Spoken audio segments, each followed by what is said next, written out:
Rain needled the windshield and turned the city into smears of cobalt. The sedan's cabin smelled like wet asphalt, leather warmed by bodies, and a trace of ozone from the EV battery. From the back, a woman's voice bled into the speakers. Bluetooth linked without asking permission, filling the car with a conference call like a ghost that lived in the vents. "We don't need more optics," she said. "We need a miracle by noon." Jerome adjusted the rear view. The woman's face sat half in shadow, the other half washed blue from a billboard reflection that pulsed across the glass.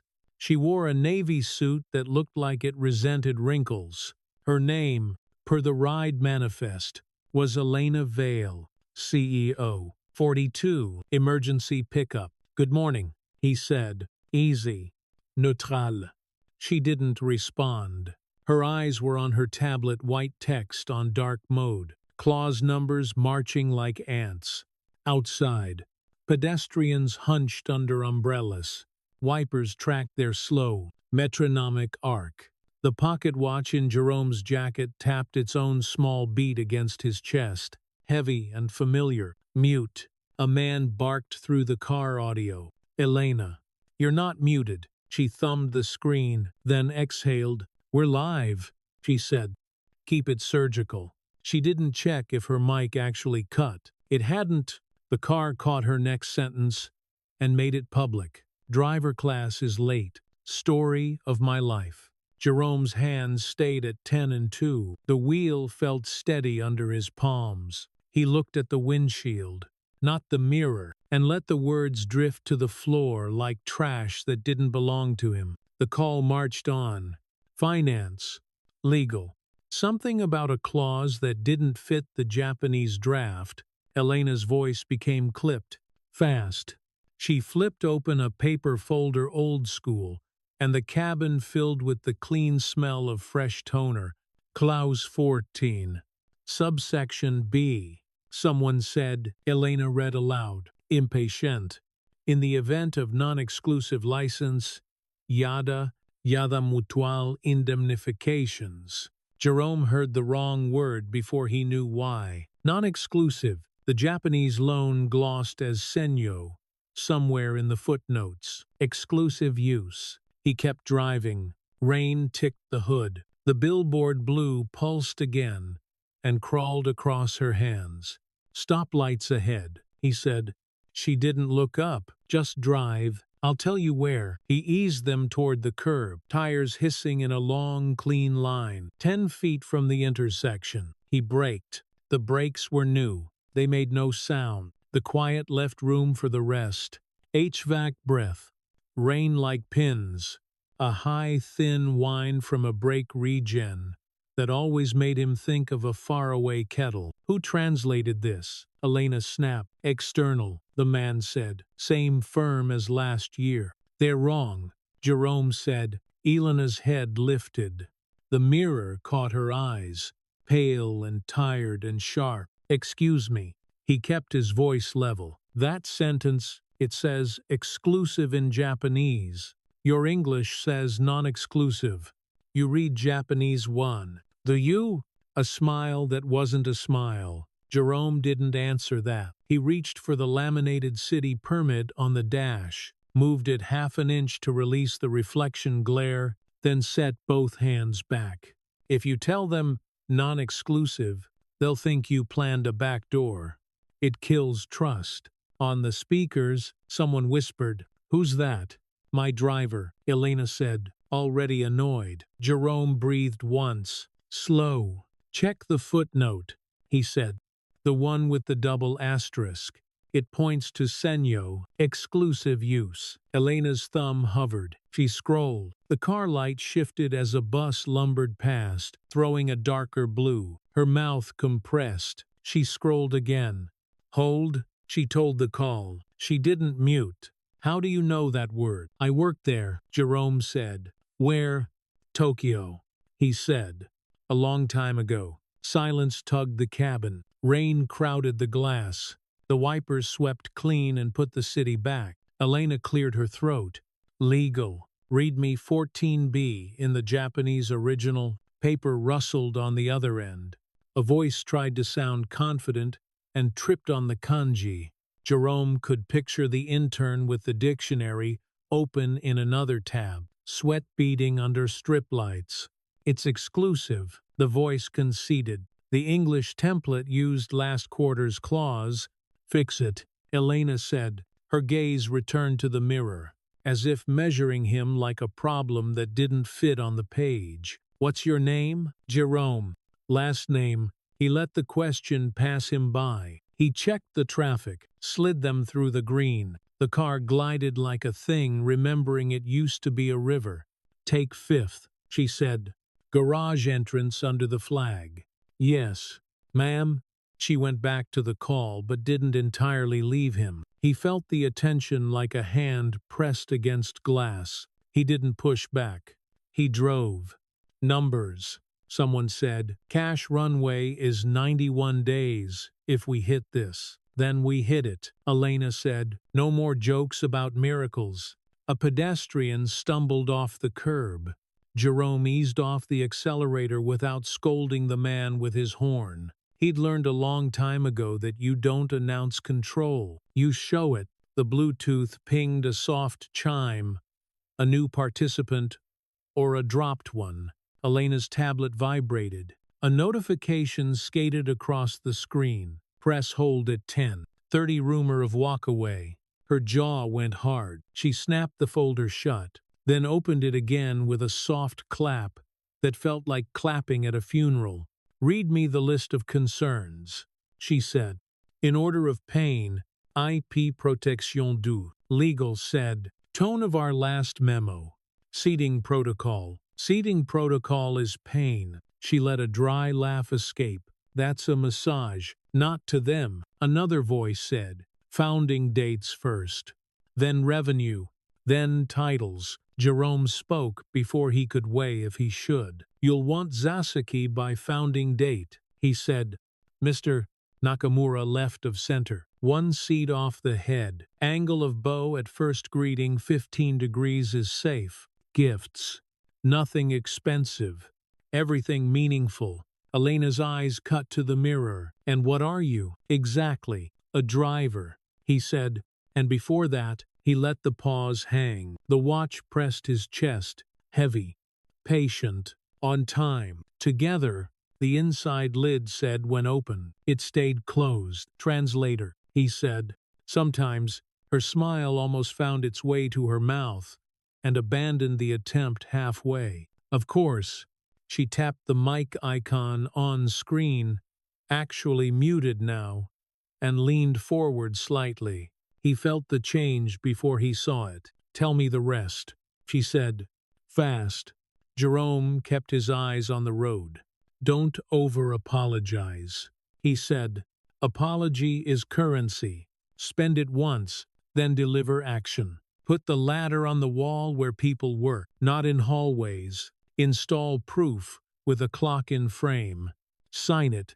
The ladder, de-escalation steps, he said. Print, laminate, post. In both languages, she let out a breath she'd been holding without naming it. You talk like a policy.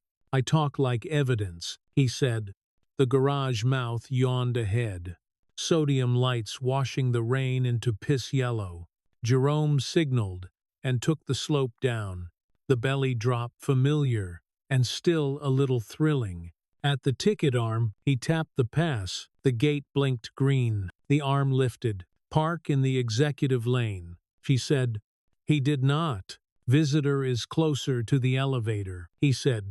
Saves us 30 seconds. She almost argued, then didn't. He slid the car into a spot where a damp draft pressed a cool hand against his face when he opened the door.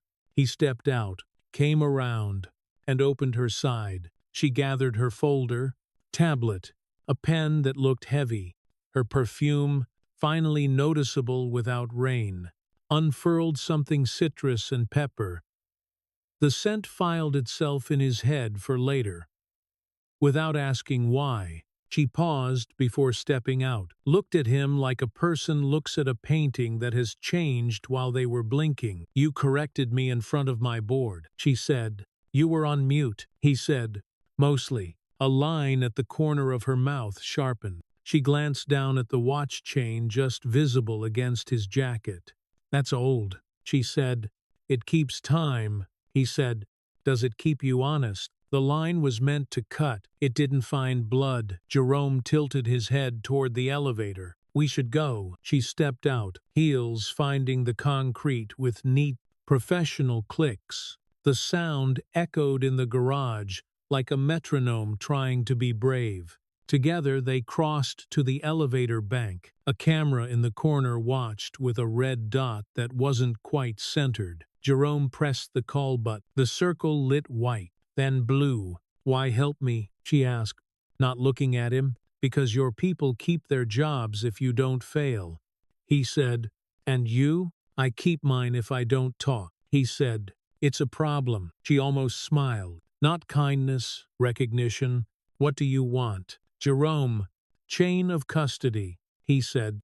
"For everything." The elevator arrived with a breath of colder air. They stepped in, the doors slid. The cab mirrored their faces in brushed steel, stretched thin and honest. Elena touched her hair and didn't fix it. Jerome stood with hands open by his side, a posture that says, "I have nothing to hide and everything to carry." "Tell me the bow again," she said.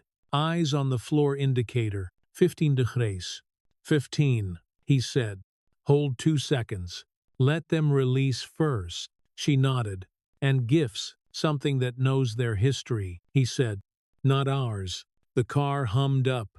The quiet between floors swelled HVAC whisper. The faint tick of the watch under his lapel. A far siren flattened by distance. Elena's tablet screen went to sleep and showed her face in miniature, blue and tired and determined. She looked like someone who understood that miracles were just math done under pressure with witnesses.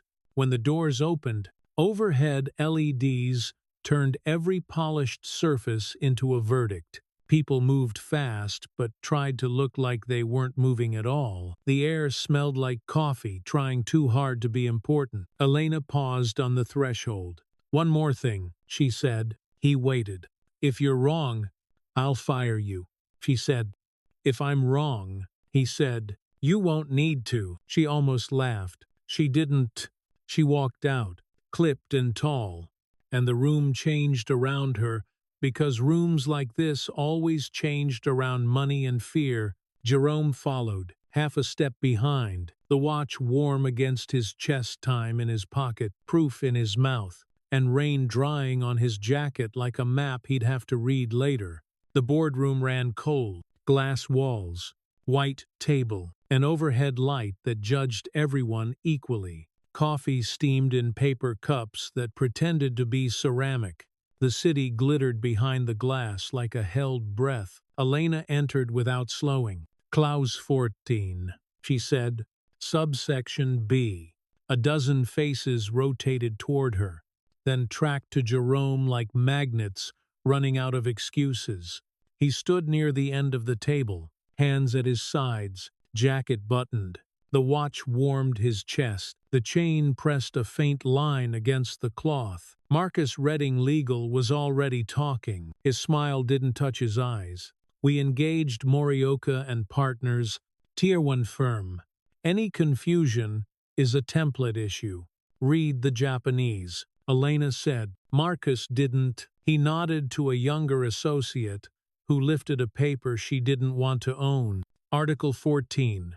Paragraph 2, the associate began, and stumbled on the second kanji. Her voice faltered, the way a boot slips on wet tile. Jerome looked at the table. The laminated seating plan glared up names, titles, rectangles. No seat bore his name. Elena flicked her gaze to him. Only that. Jerome stepped closer to the paper. "It's Senyo," he said. "Exclusive use." Marcus kept smiling. "Appreciate the color, Jerome.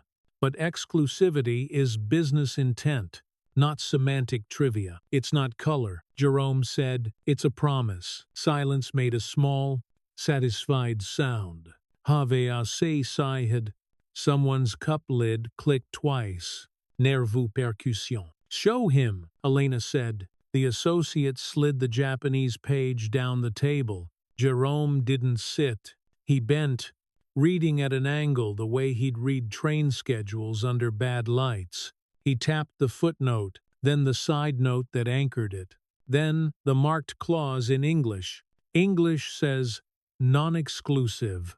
Japanese says exclusive. He said, you'll be read as hedging. Marcus' smile tightened. Our counterparts understand commercial reality. Jerome lifted the page. The paper flashed white under the LED and threw light onto the polished table. A clean wound. They understand honor first. Across from him, Naomi from strategy pushed her glasses up her nose. How do we fix without restarting the approval waterfall? Redline only the object of license. Jerome said, replace non-exclusive with exclusive in English. Reattach the footnote. Add an annex clarifying territorial scope. Marcus exhaled through his nose. And who exactly are you to advise annex structure? Someone who sat through worse rooms, Jerome said. Soft laughter from the end of the table. Not kind, someone whispered. The driver sat. Elena raised a hand without looking. The whisper died. Protocol, she asked. Zaseki by founding date. Jerome said. Nakamura left of center. 1 seat off the head. Angle of bow. At 15 degrees. You release first. Marcus flipped a page like it owed him money. This is a merger, not tea ceremony. It's both. Jerome said. They don't split the atom like we do. The door hushed open. Priya Sharma of Singh Holdings stepped in with a translator who carried 2 pens like scalpels. She didn't sit. She took the room's temperature in a second, then raised an eyebrow at the sight of a stranger speaking. We're early, she said. Should we wait outside? Elena said. No. Stay. See yous do our homework. Priya smiled without warmth. She set her folder down, spine aligned to the table edge. Her translator stood half a step behind, as if shadowing a blade. Marcus squared his papers. We were discussing 14b blank. Our English covers it. Priya's translator looked at the Japanese and frowned. Your English is wrong, she said. Marcus's jaw clicked. And you are someone who sees it, she said. Elena pivoted to Jerome. Walk us through the fix. He did. No preamble, no throat clearing. Simple verbs. Clean noons. Replace. Attach. Sign. Reconcile. He spoke like a man handing you tools you already owned. Naomi started typing. Keys tapped like rain on a tin roof. The room's temperature rose by a degree. Marcus tried a new line of attack. Cultural advice is charming. We require liability protection. Carve-outs. A floor on damages. Jerome nodded. Then don't use adversarial verbs. He said, you're signaling mistrust. Marcus leaned back. You want us to be soft. I want you to be precise. Jerome said, precision isn't soft. Priya watched him over steepled fingers. What bow for my team? She asked. We are not Japanese. Direct eye. Slight nod. Jerome said, start on time. End on time. Punctuality is respect to you.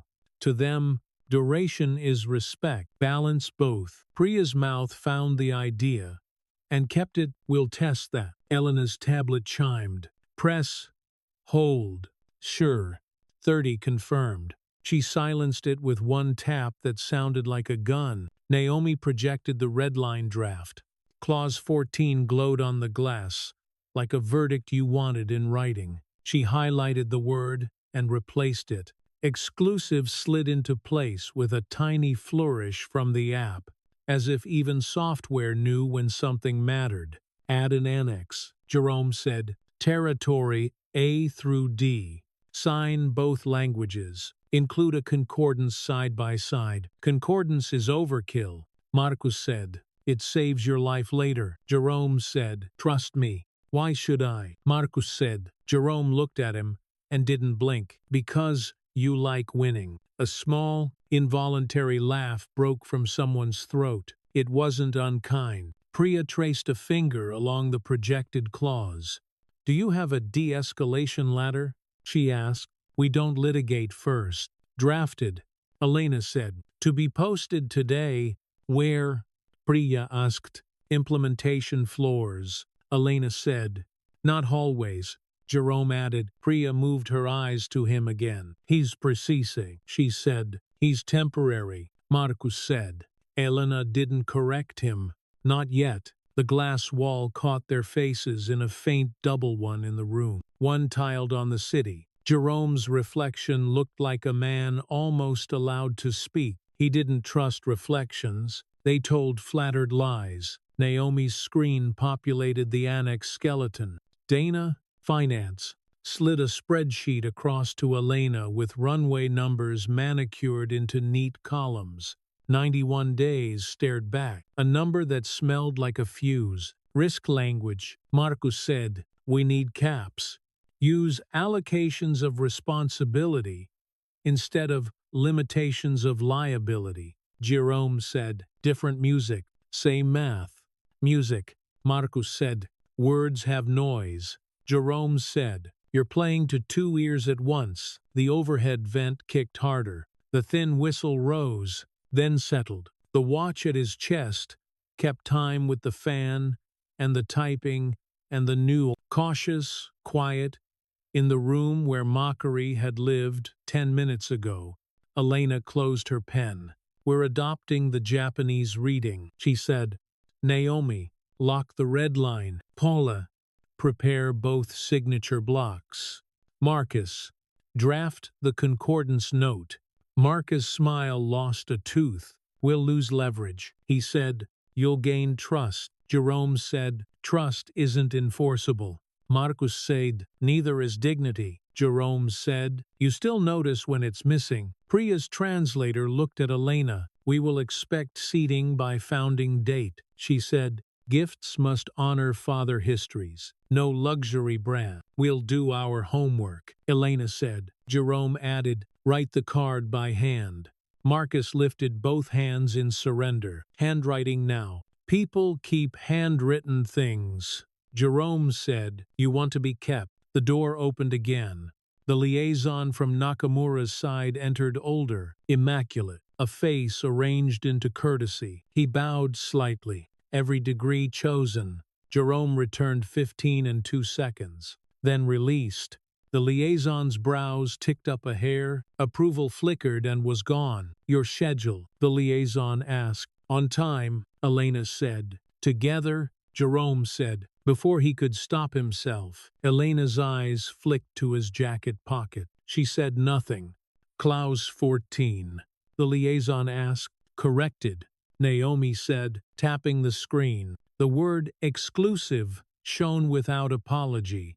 The annex waited like a docked ship. The liaison studied the projection. He nodded once, a measured click in a hidden mechanism. We proceed. Marcus tried one last angle. We have standard carve-outs for patents. Not standard here, the liaison said, voice kind. You invited us to design a future, not license a loophole. Marcus's smile broke entirely. He looked at Elena for cover and found none. Any other objections? Elena asked. No one volunteered courage. Then we move, she said.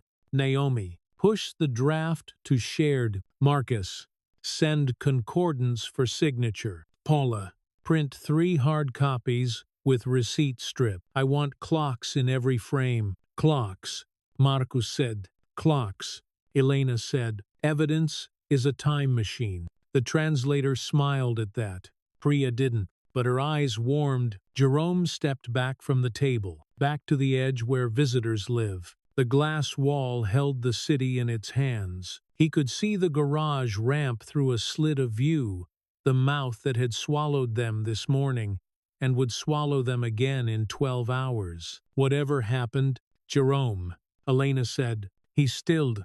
Stay, she said. You'll walk us through the seating. Marcus opened his mouth, closed it.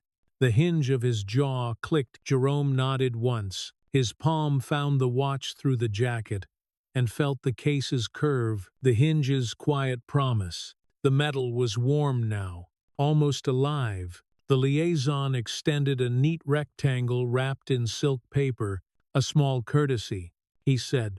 From an old man who likes precise bows, Jerome didn't reach to take it. He looked at Elena. She gave the smallest nod. Permission, or recognition, maybe both. He accepted the package with both hands. Angle correct, weight steady, and set it on the table without unwrapping. The silk made a soft whisper against the wood, like cloth keeping a secret for now. 15 degrees, Elena said under her breath. 2 seconds, he said. The overhead light hummed. The city caught itself in the glass and held still. Someone printed a draft in the outer office. The laser whirred, then spit paper onto a plastic tray. The room inhaled its toner smell like proof, had a scent, and they were finally learning it. On time, Elena said to no one in particular. Together, Jerome echoed. Softer, Naomi hit save. The word exclusive blinked, then settled ink in pixels, pixels into memory, memory into action. The room's temperature rose another degree, almost human. Outside the glass, the day leaned forward. Inside, pens waited to be picked up and used for something other than signatures. People regretted later. The watch ticked on his chest like a small Stubandrum. Precision wasn't soft. It was a blade you learned to carry without cutting yourself. Night steeped the floor in a low gray. The office emptied in stages, heels fading, laughter clipped short, printers cooling to a tick. Jerome stayed in the glass room they'd borrowed, a half-lit aquarium with the city smeared beyond it like wet charcoal. The overheads slept. A task lamp pushed a tight cone of light across Clause 14. The annex spine and the silk-wrapped courtesy still unopened. His phone buzzed once. Unknown sender. Stop digging, or you'll vanish. He felt it in the ribs, not surprise. The tone of someone certain they own your ceiling. He opened the email anyway. Subject, friendly warning. Body, don't be the headline. Close your folder and drive. No signature. No typo. No tells. His thumbs hovered. He didn't reply. He swiped up into headers, then deeper into the bones received paths. X originating IP. Time hop across 2 relays. The root stank of internal. The watch warmed against his chest. He heard the tiny scrape as the chain shifted when he leaned in. Blue, from a screensaver, washed the glass wall. It made the room look underwater. He copied full headers, pasted into a text file, and saved to the loaner laptop's desktop. He didn't trust desktops. He reached into his bag and pulled a thumb drive, lined with tape, where his daughter had doodled a planet long ago. He plugged it in. The OS recognized it with a polite chime. The lamp reflected in the metal like an eye that forgives too much. He moved the file. He hashed it. The terminal printed a string that looked like a metal fence. He wrote the string on a sticky and stuck it to the laptop frame. He took a photo of the sticky with the room clock behind it. Chain of custody for cowards, he thought, and smiled without heat. The air cooled as the main HVAC throttled down. Somewhere a janitor's cart squeaked, then stopped. A printer hiccuped one last sheet and went quiet. Jerome lifted the silk package. Light licked the edge. He thought about opening it, then didn't. Gifts changed the room they're in. Tonight didn't need another chain. He opened his inbox. Another subject line rose like an eel. Subject, NDA reminder. Body, your obligations extend beyond termination. Breach equals forfeiture. This is a formality. Legal had CC'd him on his own leash. The email landed with the weight of a practiced hand. He read the clause they cited, then the case notes they hoped he hadn't. The NDA's teeth were real, but they were dull against public documents and evidence obtained in the normal course of work. They were sharp against disclosure done with malice. He wasn't malicious. He was meticulous. The difference was the only coat he had. He sent himself nothing. He copied nothing beyond headers and hash, and that stayed air-gapped on a drive that remembered a kindergarten planet. He breathed. The task lamp hummed a small electric insect of a sound. The door opened 2 inches. A red mop handle slid through. Then a face. "Am I allowed?" Marisol asked, whispering for no reason. "You saved us earlier," he said. "You're allowed anywhere." She wheeled her cart in. The lemon-clean smell braided into hot dust and paper. "Projector still behaving." "It likes your tape," he said. "It likes respect," she said, and smiled. She saw the silk and raised her eyebrows. "Birthday. Foreign policy," he said. She laughed once. Different candles. Her radio crackled. Basement. Elevator 2. Stuck again. She rolled her eyes. "Always the hinge," she said. "You'd think the metal wants drama. Metal has taste," he said. She tipped her head toward the laptop. "You look like trouble." "I got a friendly warning," he said. "Never friendly," she said. "You want coffee?" He nodded. She poured from a thermos that had survived wars. The paper cup softened under heat and held anyway. He took a sip. Burnt. Honest. Marisol's gaze drifted to the glass. The city shone restless. "You ever think they'll see you?" she asked. "Before the building decides. Sometimes buildings learn," he said. She tapped the mop handle against her palm, thinking, "My nephew got his badge pulled last year," she said. "Wrong floor at wrong time. He signed back in with me for 2 weeks." He almost stopped talking. "What changed?" "Someone said his name out loud during rounds," she said. "Easy as that. Hard as that. Name is a door." He nodded. The watch ticked. The radio barked again. She sighed. "Hinga time," she said, and rolled away. The elevator 2 alarm bleated down the hall. A goat in a metal throat. He stood in the glass and watched her disappear. The room held the quiet like a bowl. He pulled the anonymous email into a new window and laid it beside a log of outgoing print jobs. It wasn't elegant, just a CSV. The laser printer coughed up when you asked nicely. He scrolled the afternoon. Names, timestamps, tray IDs. One set of prints right before his email arrived, from a user ID masked behind a generic pool account. Paper moisture sensors flagged heavier stock. Someone had printed envelopes. Mailroom used gel ink to avoid roller ghosts. This was laser. He wrote the time down. He wrote it next to the emails received. He drew a line. It felt like drawing a bridge between 2 cliffs that had sworn never to meet. Outside the glass, the night shook off its rain and became bare. The building's bones clicked as they cooled. He felt his own bones answer. He stood, stretched, and walked to the outer office. No one.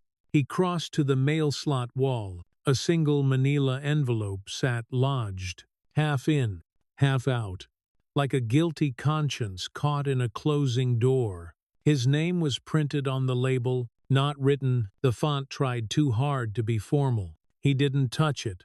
"Riley," he called. No answer. He took a photo of the envelope in situ with the analog wall clock in frame, then another with the corridor camera catching his shoulder and part of the slot. He stepped back inside the glass room and let the door ease closed. He felt the hinge drag a hair more than it should. He filed the sensation away with everything else. His phone buzzed again. Unknown.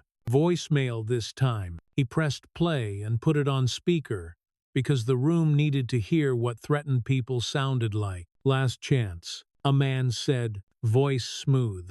"Practiced. You don't belong in these rooms. Be smart." Jerome set the phone on the table and watched its little waveform wriggle. He looked at the silk package. He looked at the envelope. He looked at his hands. They were steady. He opened a fresh note and wrote a single line. If I vanish, the hash is with Marisol. He didn't send it. He printed it instead, watched the laser warm, spit, and cool. He stamped the lower corner with the desk date stamp a dull clack. Ink a little tired. He signed his name plain. He slid the page into a clear sleeve and left it face down in the top drawer of Elena's temporary desk. Not theater, procedure. The door nudged open again. This time with purpose, Marcus filled the frame as if frames should feel flattered. He carried himself like evidence didn't apply. Working late, he said, reading. Jerome said, reading into things. Marcus said, his smile aimed for friendly and landed on feral. We all appreciate your color commentary, but the adults have it. Jerome didn't smile back.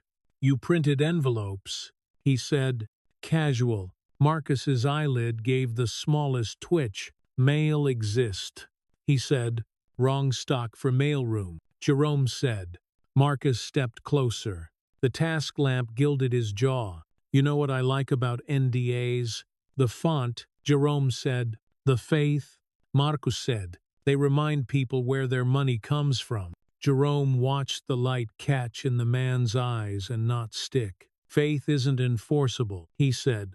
Marcus's smile thinned. You're not enforceable, that's the point. He glanced at the silk on the table. Cute, he said.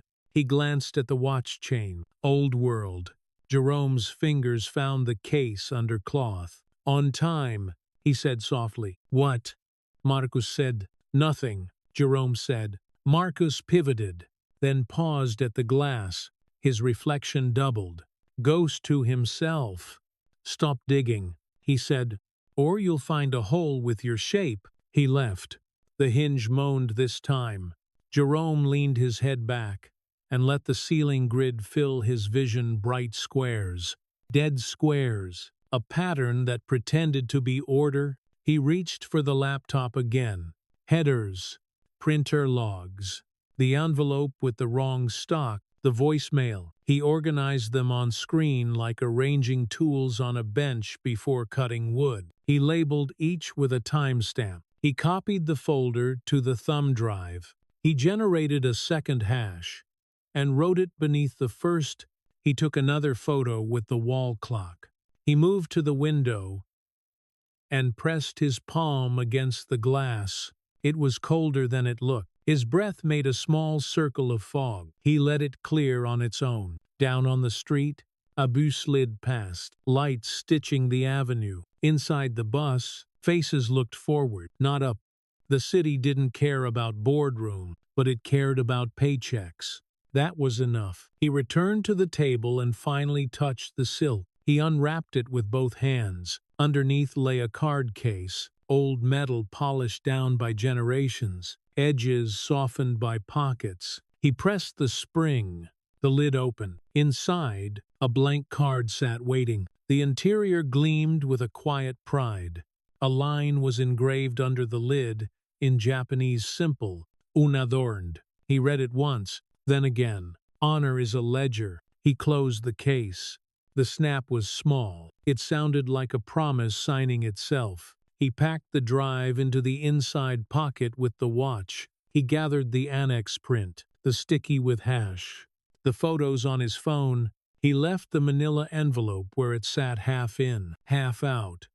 Because sometimes the best record was the one you refused to touch. He switched off the task lamp. The room shifted to blue and shadow. The glass showed him back himself. Taller than he felt, he set his hand on the door and pushed, listening to the hinge complain. He let it.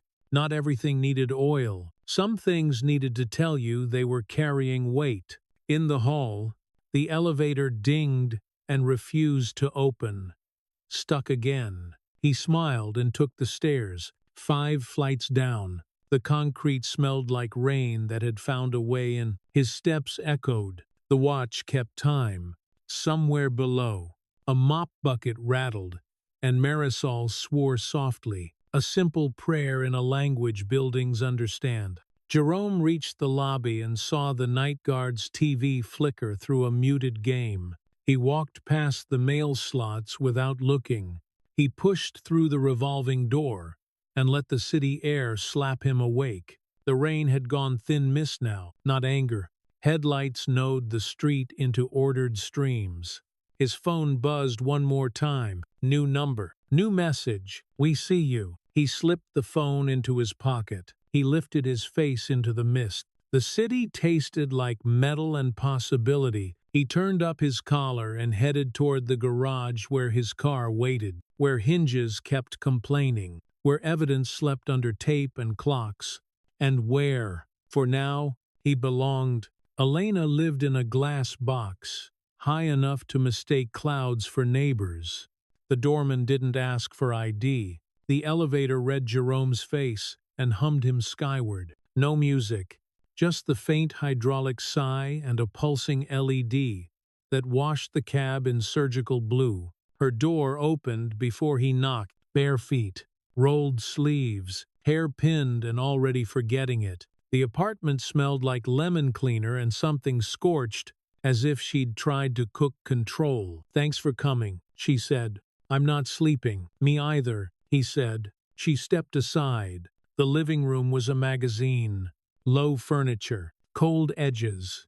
The city pouring through floor-to-ceiling windows like a second ocean. On the kitchen island, a flatbill scanner sat on a desk lamp, cables tensed like veins, stacks of paper weighted beside it, annex drafts, seating charts, a page of hand-drawn kanji he recognized as the bowing angles he'd recited. She handed him a glass of water without asking. "No ice." His watch clicked against it, a small, polite knock. "What changed?" he asked. "A leak I can't source," she said, "and a feeling I don't trust." He set the glass down where condensation wouldn't mark the wood. "Walk me through the set." She gestured to the scanner. "I print. I scan with the clock in frame. I sign.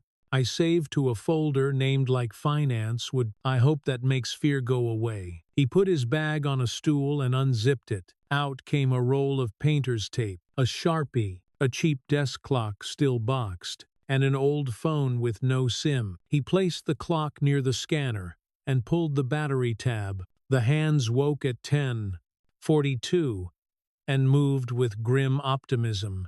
"Clock in every shot," he said. "Label the backs. Initial the label. Clean the glass before each scan." "Your very church," she said. "Procedure is a religion," he said. "It redeems amateur." A small smile. "I'll tithe." He clicked the lamp off. He clicked the scanner light on. The room tilted from warm to blue. It ran across her jaw and made her look carved from ice. It ran across his hands and made the scars a shade of midnight he knew from Tokyo alleys after last trains.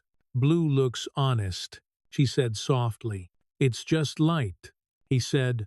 She slid the annex toward him. "Check me." He read, "Ink neat, language precise." The word that had mattered all day sat where it belonged. Not making a fuss, he flipped to the back. "No label." He wrote one in block letters, with the Sharpie slow and centered, then signed the narrow N. He handed the pen to her. "You sign second," he said. "Hers room with yours." She signed. The Sharpie squeaked. The sound felt like a verdict walking on rubber soles. The building's HVAC kicked on, a smooth gust that raised gooseflesh on his forearm. He adjusted the blinds 2 slats down to kill reflection. He set the paper on the scanner. The glass smelled faintly of Windex and guilt. "Ready," he said. She hit scan. The bar woke and swept the page with a traveling blade of blue. It washed her face. Then his. Then the cheap clock. The scan head made its zipper hum from left to right, then back.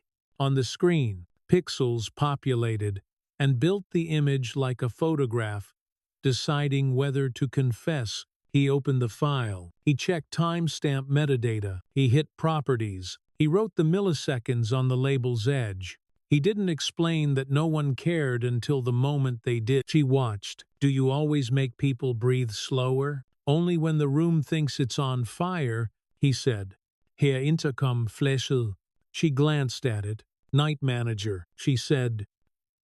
A package downstairs. Expecting one, he asked. No, ignore it, he said. She did, jaw ticking once. He could almost hear her choose between control and curiosity. Control won. Barely. He loaded the next page. She moved the lamp a fraction. The scanner bar traveled again. Blue crawled the ceiling like a low tide. Her security camera sat on a bookcase pretending to be a sculpture. He saw the tiny red ring, and the lens pointed just left of the island. He moved 2 inches to center it in frame. She raised an eyebrow. You want it to see. I want it to testify, he said. She watched the red halo. Can the camera be subpoenaed? Everything can, he said. Even silence. Her throat tightened at that. My father used to say that, she said. Different context. What context? Dinners, she said. With men who wanted to buy us and call it partnership. He held her eyes. And did he sell? He compromised, she said. He called it stewardship. The scanner finished its pass. He slid the page out and taped the edges with painter's tape. Before stacking it under a paperweight, he wrote the file hash in the corner of a notebook and underlined it twice. Blue washed his knuckles. The room went colder by a degree. Her phone lit. An email banner slipped over her lock screen. Anonymous, your driver doesn't belong. She turned it face down. The dark glass still pulsed. They're not subtle, she said. They never are, he said. Subtlety assumes respect. Her mouth found a humor it hadn't used today. I'll keep that quote for the t-shirt. Use a nicer font, he said. She snorted. It broke something brittle in the air. He opened the next file. The system prompt blinked. File exists. Overwrite. His fingers froze. He hadn't named this one yet. Hold, he said. She leaned in. He scrolled the folder. An identical file name sat there with a timestamp 4 minutes old, created while his hands were on the table. We didn't save that, she said. Do you have auto scan? He asked. No. He clicked the ghost file and checked metadata. Creation time. Arsharar. Sishaba. Shari. Modified. Arshar. Sishaba. Shirar. Owner. Elena. Device. This machine, he looked at the camera lens. The red ring glowed steady. He looked at the router tucked behind a plant. LEDs twitching. He looked at the window where the city mirrored itself like a lie told twice. Someone's mirroring, he said, or the scanner app is writing shadows. Which is worse? She asked. Mirroring, he said. Shadows just want order. He pulled the old phone from his bag, powered it on, and let it rest near the router. He opened a network scanner app, old and ugly and honest. IPs populated. A device name APA Era TCAM2. Another named Printer LVL 32. A third he didn't like. Home remote with a MAC address he recognized as a universal plug-and-play module used by lazy criminals and cheaper vendors. It's not just light, she said. No, he said. It's a door. He pulled a sticky and wrote the current time with seconds. He slapped it on the edge of the router. He took a photo with the wall clock in the kitchen behind. He lifted the router and felt the heat where it shouldn't be. Can we shut it down? She asked. Not yet, he said. We want log. He moved to the bookcase and tilted the camera 3 degrees, enough to force whoever was watching to adjust. He watched the router LEDs. A new blink pattern began. He took another photo. Who? She asked. Someone close, he said. Marcus, she said. He didn't answer. She squared herself. What do I do? You keep scanning, he said. You keep signing. And I'll give them something to watch, he said. He loaded a blank page and wrote across it in neat capitals, Concordance Draft. Not for release. He added a date and a time. He underlined the words, not for release. He scanned it with the clock in frame, then saved it as a duplicate of the annex name plus temp. Why bait? She asked. If they pull it, he said, we'll know where it lands. She breathed in. She breathed out. I hate this. He nodded. You hate not knowing. Same thing, she said. He stepped to the window and looked past their reflections. The river looked like a wire in the dark. A fairy move, a rectangle of warm light. He saw their two heads side by side in the glass, both washed in scanner blue. He looked small and steady. She looked taller than fear. Herr Intercom flashed again. Package ready. Urgent. She almost moved. She didn't. He returned to the island and printed an index card. He wrote 3 lines. E. Scan clock label sign. R. Photos. With router. SAN. Network log capture. He slid it across. Put this in the frame when you panic. He said. I panicked quietly. She said. Me too. He said. She picked up the Sharpie and wrote one more line. Breathe. The tip squeaked and left a black word that looked like a door opening. He checked the ghost file again. Owner had shifted from Elena to a generic system account that didn't exist this morning. He took a screenshot with time overlay and saved it to the old phone. He powered the phone down and removed the battery with a dull plastic click. He put both in his bag like evidence you could trust, because it rested instead of running. Will they come after you? She asked. They already did, he said.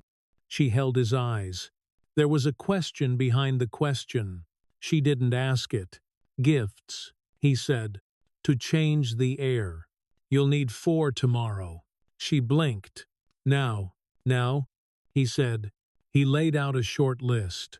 A hand-bound book about early steel bridges, a framed map of the shipyard where their founder apprenticed, a fountain pen refit with a modern nib, a small stone from a river in their city, mounted in resin with date and GPS etched on brass. Not expensive. Exact. She listened like a person remembering a childhood recipe. Where do I get a river? In my glove box, he said. Collected things. Accidents of walking. Her mouth opened, then closed. How many countries? 9, he said. She put a palm flat on the island. The scanner light washed over it. Vinslit, bones shadowwid. If we pull this off, she said, it won't be because I'm brilliant. It'll be because you're precise, he said. And I'll still be a driver, he said. She shook her head once. Not to me. He let the words sit. The building hummed. The city breathed. Time tried to be generous. He unplugged the scanner and plugged it back in to force a fresh log entry. He wrote the time on a sticky and placed it on the device. He taped the silk around the card case again and slid it back under the lamp. He moved the blinds another notch. The room changed from blue caustic to blue kind. Leave the camera, she asked. Yes, he said. People behave better when they think they're not alone. That's not my experience, she said. It might be tomorrow, he said. He packed his bag. She walked him to the door. The hall light glared and made their eyes water. He adjusted his collar. She tightened her pins. Why help me? She asked. Kidder now. Because it helps other people, he said. And because you like the fight, she said. He considered. I like the ledger balanced. She leaned on the frame. The blue spilled from behind her and painted the hallway a softer color than it earned. Be careful, she said. I am, he said. Be more, she said. He smiled once. A small, dry thing. I'll try. He rode the elevator down with the cheap clock ticking softly in a tote, and the router's time stamped on his skin like water after swimming. In the lobby, A package sat on the desk with his name typed too clean. He didn't stop. Outside, the wind had turned the mist to a film that made everything a little blurred. He crossed to the car and sat without starting it. He took out the old phone battery and the note card. He looked at the word breathe. He did. The watch ticked. The scanner's blue still lived under his eyelids like a bruise. He turned the keyless starter and rolled into the street, where all the lights looked like questions pretending to be answers. The video landed at 8:07 a.m., clean as a knife. Subject line: Security Incident Internal Circulation. A 30-second clip, cropped square, tinted corporate blue. Jerome stood beside a scanner in a high apartment, blue light washing his face. He held a page that read, Concordance Draft, Not for Release. The clip cut to a still of Elena's signatures, then to router LEDs blinking like a confessional. A caption crawled under everything. Unauthorized duplication in progress. Soundless. Surgical. Accusing. He watched it once on his phone in the garage. Engine off. The concrete breathed cold. The screen's light painted his hands the color of aquarium glass. Upstairs, the day sharpened. The board called an emergency town hall. Cameras on. Questions pre-written. Angles chosen. The company's internal live stream spun up with a cheery lower third that had never met bad news.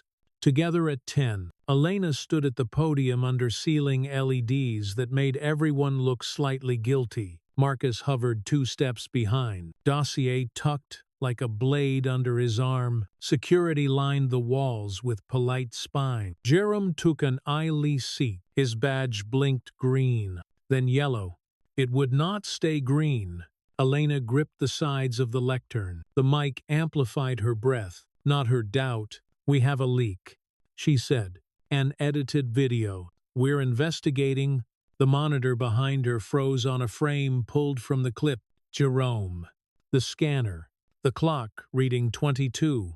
Susha Joe. Ling San.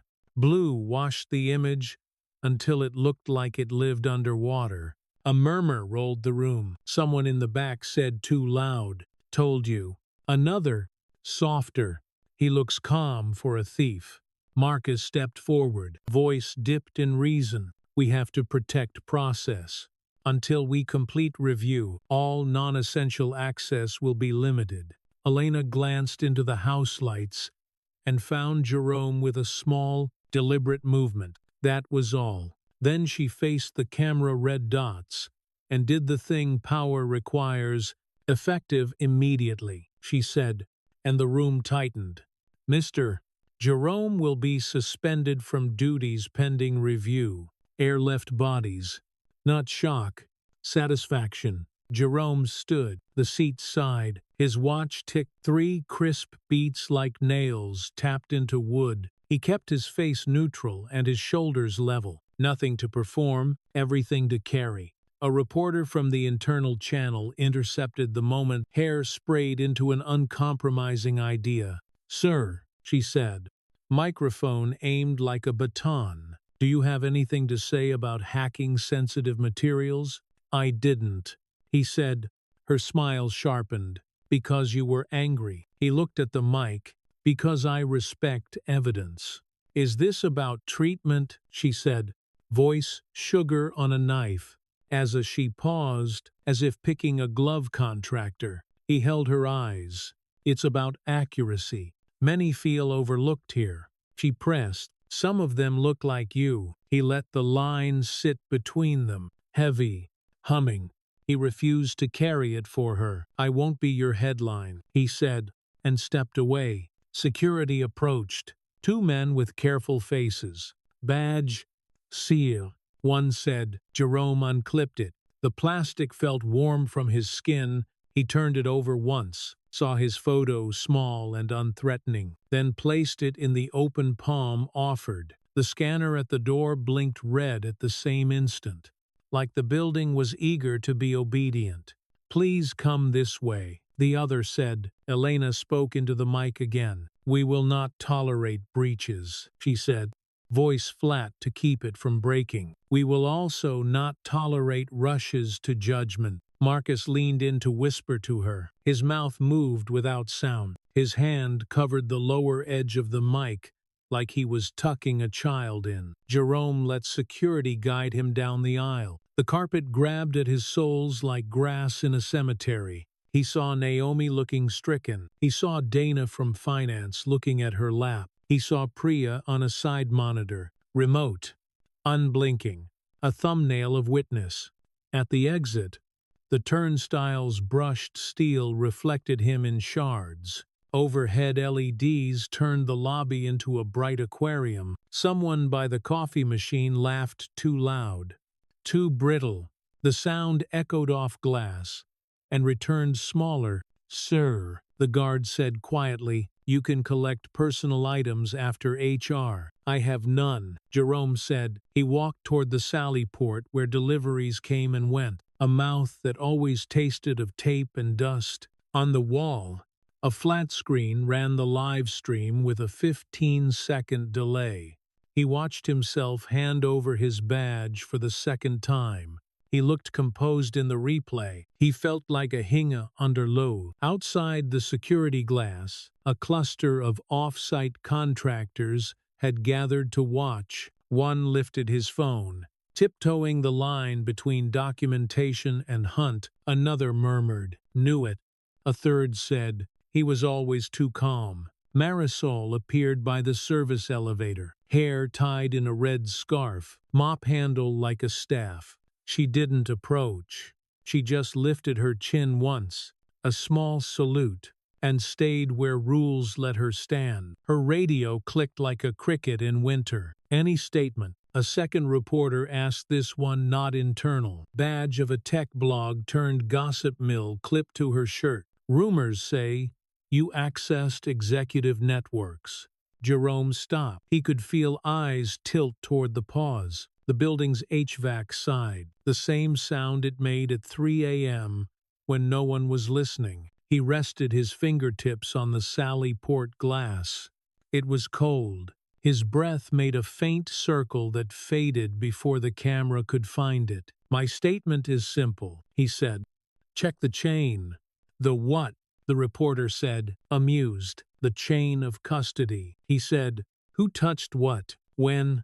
With what in frame?" She blinked, then smiled, like he'd given her a nerdy punchline. "Right," she said, already half-turned to find juicier meat. An HR rep in black appeared with a manila folder and an expression learned at seminars. "We'll escort you out," he said. "There's a process." "Of course," Jerome said. They walked. The elevators were full of people pretending to be small. The stairwell smelled like wet concrete and old coffee. They took the stairs. His watch ticked. The HR rep's shoes squeaked, and then tried to apologize for it by squeaking less. On the second-floor landing, a posta hung crooked. "We see you."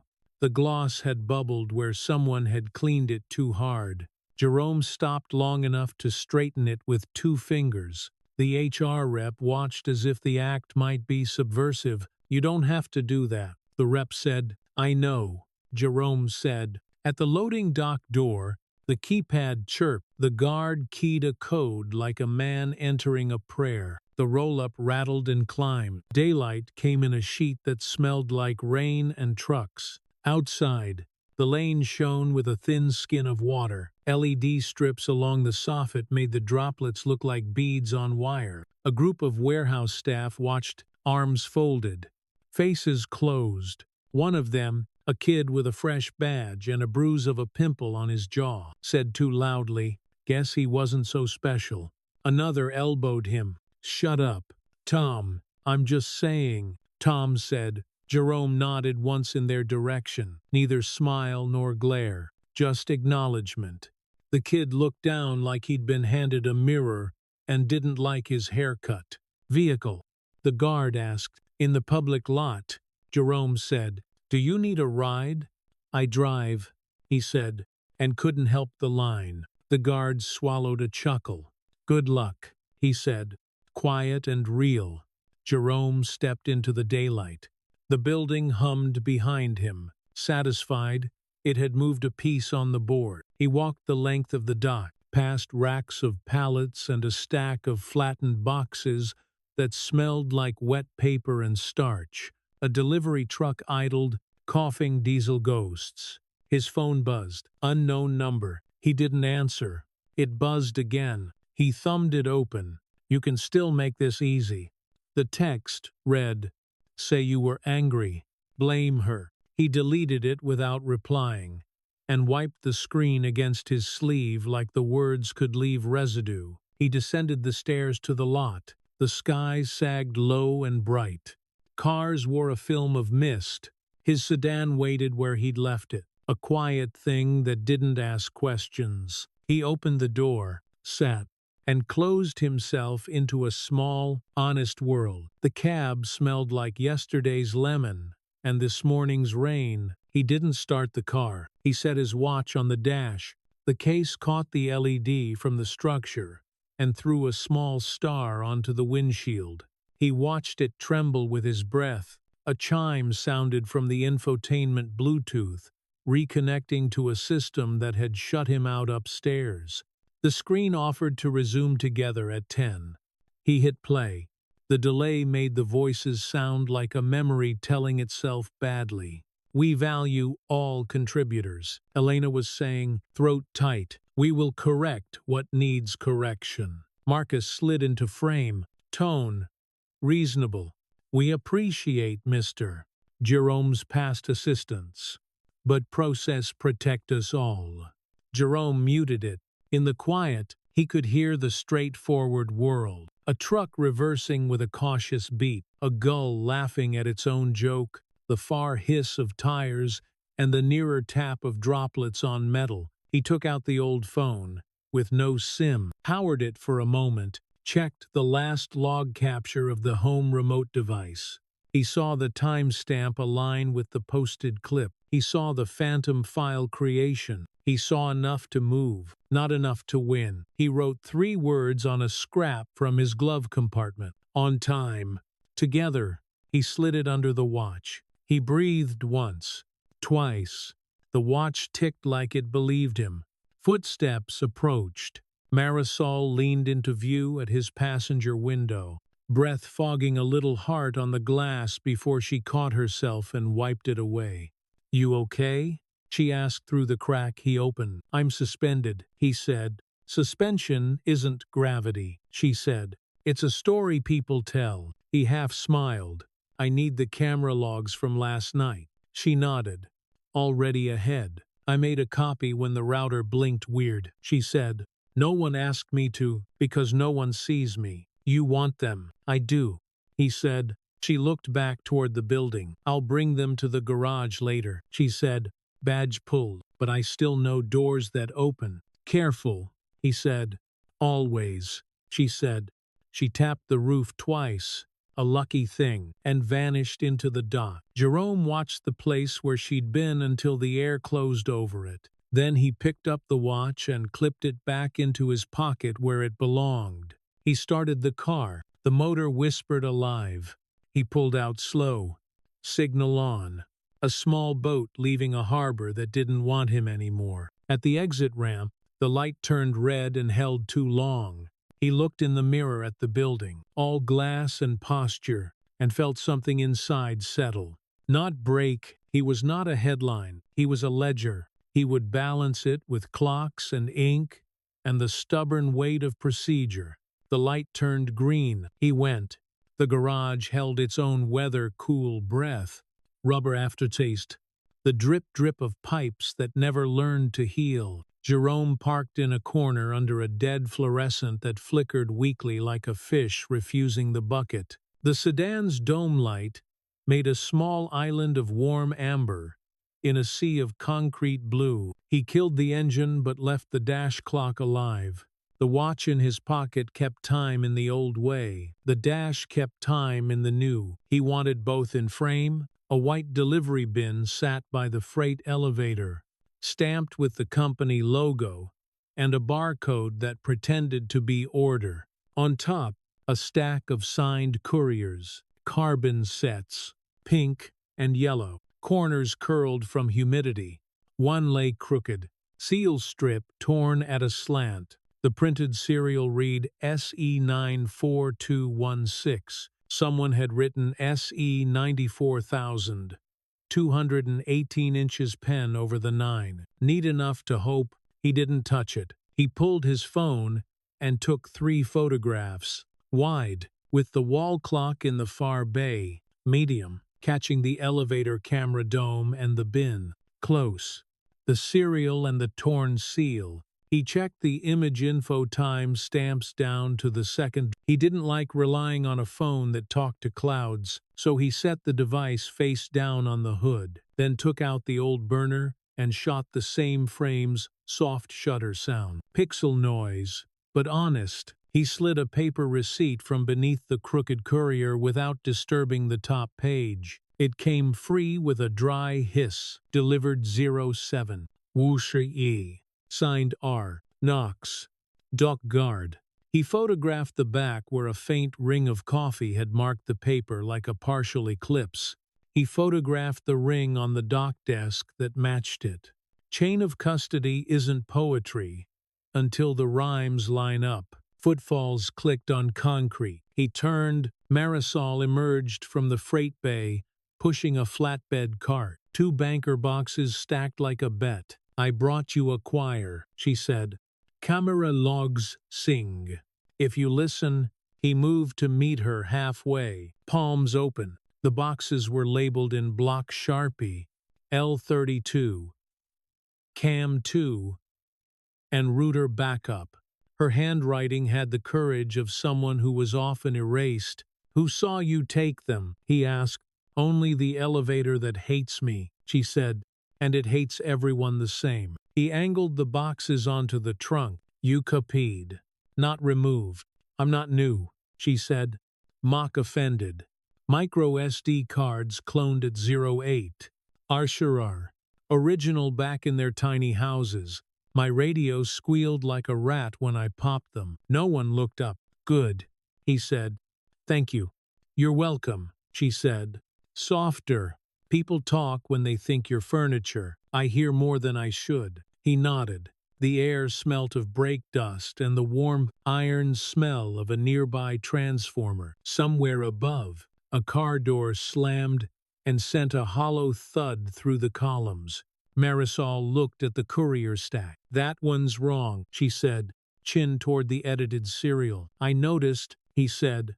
Pen brand, she asked. Gel, he said. Mailroom uses ballpoint. She grinned. I knew you were my people. He took a clean evidence sleeve from his glove box, slid the crooked courier top sheet in without touching ink, sealed the flap with the little pull and press that always made him think of bandages. He wrote the time, location, and his initials across the seam.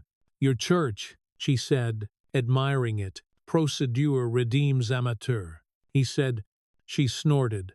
You practicing your greatest hits now, only the ones that keep me employed. Her radio crackled again. Dispatch. Calling about a leak on 15. She rolled her eyes. Water finds me like gossip, she said. You need anything else? He glanced at the boxes, at the bin, at the camera eye above them that pretended to sleep. Not now, he said. Don't text. Paper to paper. Meet me in 30. Back here. Copy, she said. And hey, chin up. Ledger boy. She disappeared into the freight cage, gates clanging like a slow drum as it rose. Jerome let silence reassert itself. The garage went back to its heartbeat. Drip. Hum. Far tires on wet asphalt. He crouched and studied the floor under the bin. Dark arcs of shoe rubber told a story. Heels pivoted. Someone hesitated, then left in a hurry. The arcs pointed toward the stairwell that fed Legal's floor. He stood and photographed the scuffs with a coin for scale. He collected the coin back. Never leave your signature at a crime scene when the crime is arrogance. His phone buzzed. Mom. He stared at her name, then answered. Hey. Baby, she said, Virginia in her vowels, the kind of humid patience that could slow a storm. You eating? Some, he said. He found his reflection in the quarter panel long, chopped by the garage stripes. You sound good. I sound worried, she said. News hit a cousin's Facebook. Folks don't know what they know. It's messy, he said. I'm okay. They treat you right, she asked. He let the question hang and pointed his face upward so his voice didn't bounce off the hood. They treat me how buildings treat people, he said. Functional until not. She made a sound that was almost a laugh, almost a prayer. You keep your shoulders back, she said. You remember your name doesn't come from a badge. I know, he said. You remember where you learned your words, she said. I hear them on TV sometimes. They dress them up, but I hear you. He closed his eyes. The garage pressed cool through his jacket. I'm not angry, he said. I'd be, she said, but I'm old and I earned it. You save yours for when it buys something? Yes, ma'am, she breathed. He could hear the small domestic things in her kitchen. The slow kettle, the click of the pilot light, a drawer that never closed on the first try. I'm proud, she said. And before he could deflect it, she added, Don't argue. Pride is mine to spend. His throat went tight. He nodded at no one. I love you. That's the only win that don't need a clock, she said. Call me after church. I'll light a candle for your fools. My fools, he said. People who think they can untie your tongue, she said, and hung up before the laugh could turn to something else. He let the quiet settle again, heavier and kinder. He wiped his face with the heel of his hand and it came away damp with garage mist. He set the watch on the trunk beside the boxes, opened it, and took a photograph of the face with the evidence sleeve and the courier receipt in frame. Time isn't evidence until it points at something. He opened the first banker box. Inside, a neat row of cloned micro SDs sat in an egg crate of foam, each in a small antistatic bag, labeled with camera ID and start-stop times. He took one L32CAM222 0023 30 and slotted it into a USB reader from his kit. He jacked it into his laptop. The screen filled with a grainy black and white of Elena's kitchen island, the scanner glow, the clock, his own hands. The blue didn't survive the IR filter, but he could feel it anyway. He scrubbed to 22. Sushaba. The file list on the scanner laptop flickered. A duplicate appeared. He marked the time. He scrubbed to the router shelf. The LEDs switched from steady to 4-beat burst UPnP handshake, not default. He marked the time. He took screen captures with the dash clock in the corner. Then again, with the watch face reflected in the laptop bezel. Redundant. Ridiculous. Necessary. He paused on a frame where the camera lens caught his fingers hovering over the keyboard without touching. His hands looked steady. He wished they were as steady as they looked. A shadow crossed the frame in the top right. A shape at the apartment door, a seam of light, then closed. He leaned in, rewound 3 seconds, played again. Not Elena, wider shoulders, a cap brim. The concierge?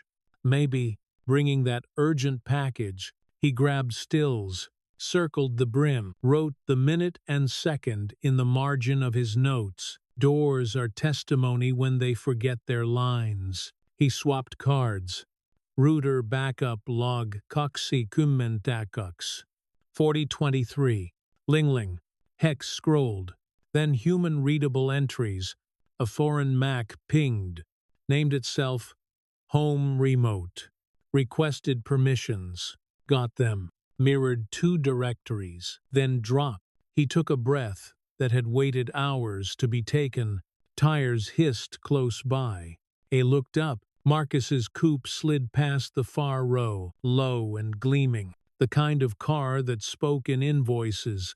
It didn't stop. It didn't need to. The coupe's reflection warped in a puddle, went long, then snapped back when the water stilled. Jerome watched the red taillights climb the ramp and disappear. His own face sat next to the puddle, ghosted by ceiling lights, then broke when a drip from the pipe landed and made his mouth ripple. Quiet beat, the kind that tells you you're not alone even when you are. He closed the laptop and sealed each micro SD back in its labeled sleeve. He wrote times across the seals. He signed the tape. He slid the sleeves into a manila envelope and wrote copies only across the flap. He didn't like exclamation points in evidence. They felt like bias. The freight gate rattled again. Marisol returned, carrying a tangle of Cat 6 cables and an old router like a trophy. 15 was a lie, she said. It was 12. Numbers lie when they're embarrassed. Story of my week, he said. He held up the courier sleeve. I found this. She whistled low. They changed the 9 to an 8. That's a bold pen. Gel, he said. Legal loves hell, she said. Flows like guilt. He smiled despite everything. I need a favor. Your past favor, she said. You're in debt. She grinned. Tell me. Walk this to a notary, he said, handing her the envelope, the photographs, the printed list of times. Have them stamp the contents list. Don't read it. Don't let anyone touch the seals. Bring back the stamp receipt and a photocopy. She checked the seals like a jeweler. I know a woman in the print shop who stamps during smoke breaks, she said. She likes gossip more than laws. But she respects a line. Perfect, he said. And you, she asked. I'll put the rest in a safety deposit 2 blocks over, he said. If I get stopped, someone else calls the vault. She tucked the envelope into her bag, adjusted the strap. You playing chess? She asked. I'm playing clocks, he said. She laughed and stepped back into the freight cage. Tick-tock. Then, she said, as the gate rattled down, he leaned on the trunk for a second, palms flat, forehead bowed. The metal was cool and solid under his weight, the way truth should be. He snapped the watch closed and clipped it back into his jacket. He slid the first banker box into the back seat. Then the second, he wiped his fingerprints from the trunk edge with a microfiber cloth out of habit. And because rituals calm, the parts of you a badge can't. His phone lit again. Unknown. He let it ring out. Voicemail transcribed itself without permission. You don't belong in these rooms. Stop, or we make you a story no one reads twice. Had deleted it. He started the car. The dash clock glowed a steady white. He backed out slow, wheels whispering, and eased toward the ramp where the daylight pooled. At the bend, he stopped. He looked in the rear view. The crooked courier sat atop its stack, seal torn, cereal lying about itself. He took one more photo in the mirror, the false number, the bin, his own eye at the edge, then drove up into a city that was wider than any room and colder than any board. The conference center pretended to be neutral, carpet the color of compliance, air chilled to keep tempers down. A brass clock over the dais ticked with municipal certainty, each second the same size. Jerome sat at the end of the first row, a banker box on his knees, his watch warm against his chest. The seal tape across the box lid gleamed like a stitched wound. Naomi slipped into the chair beside him, hair pulled low, eyes red from not sleeping. They stacked the deck, she whispered. They always do, he said. Elena took the center seat at the dais. No podium today. Just microphones wired to capture breath and hesitation. To her left, the independent auditor gray suit, careful hands.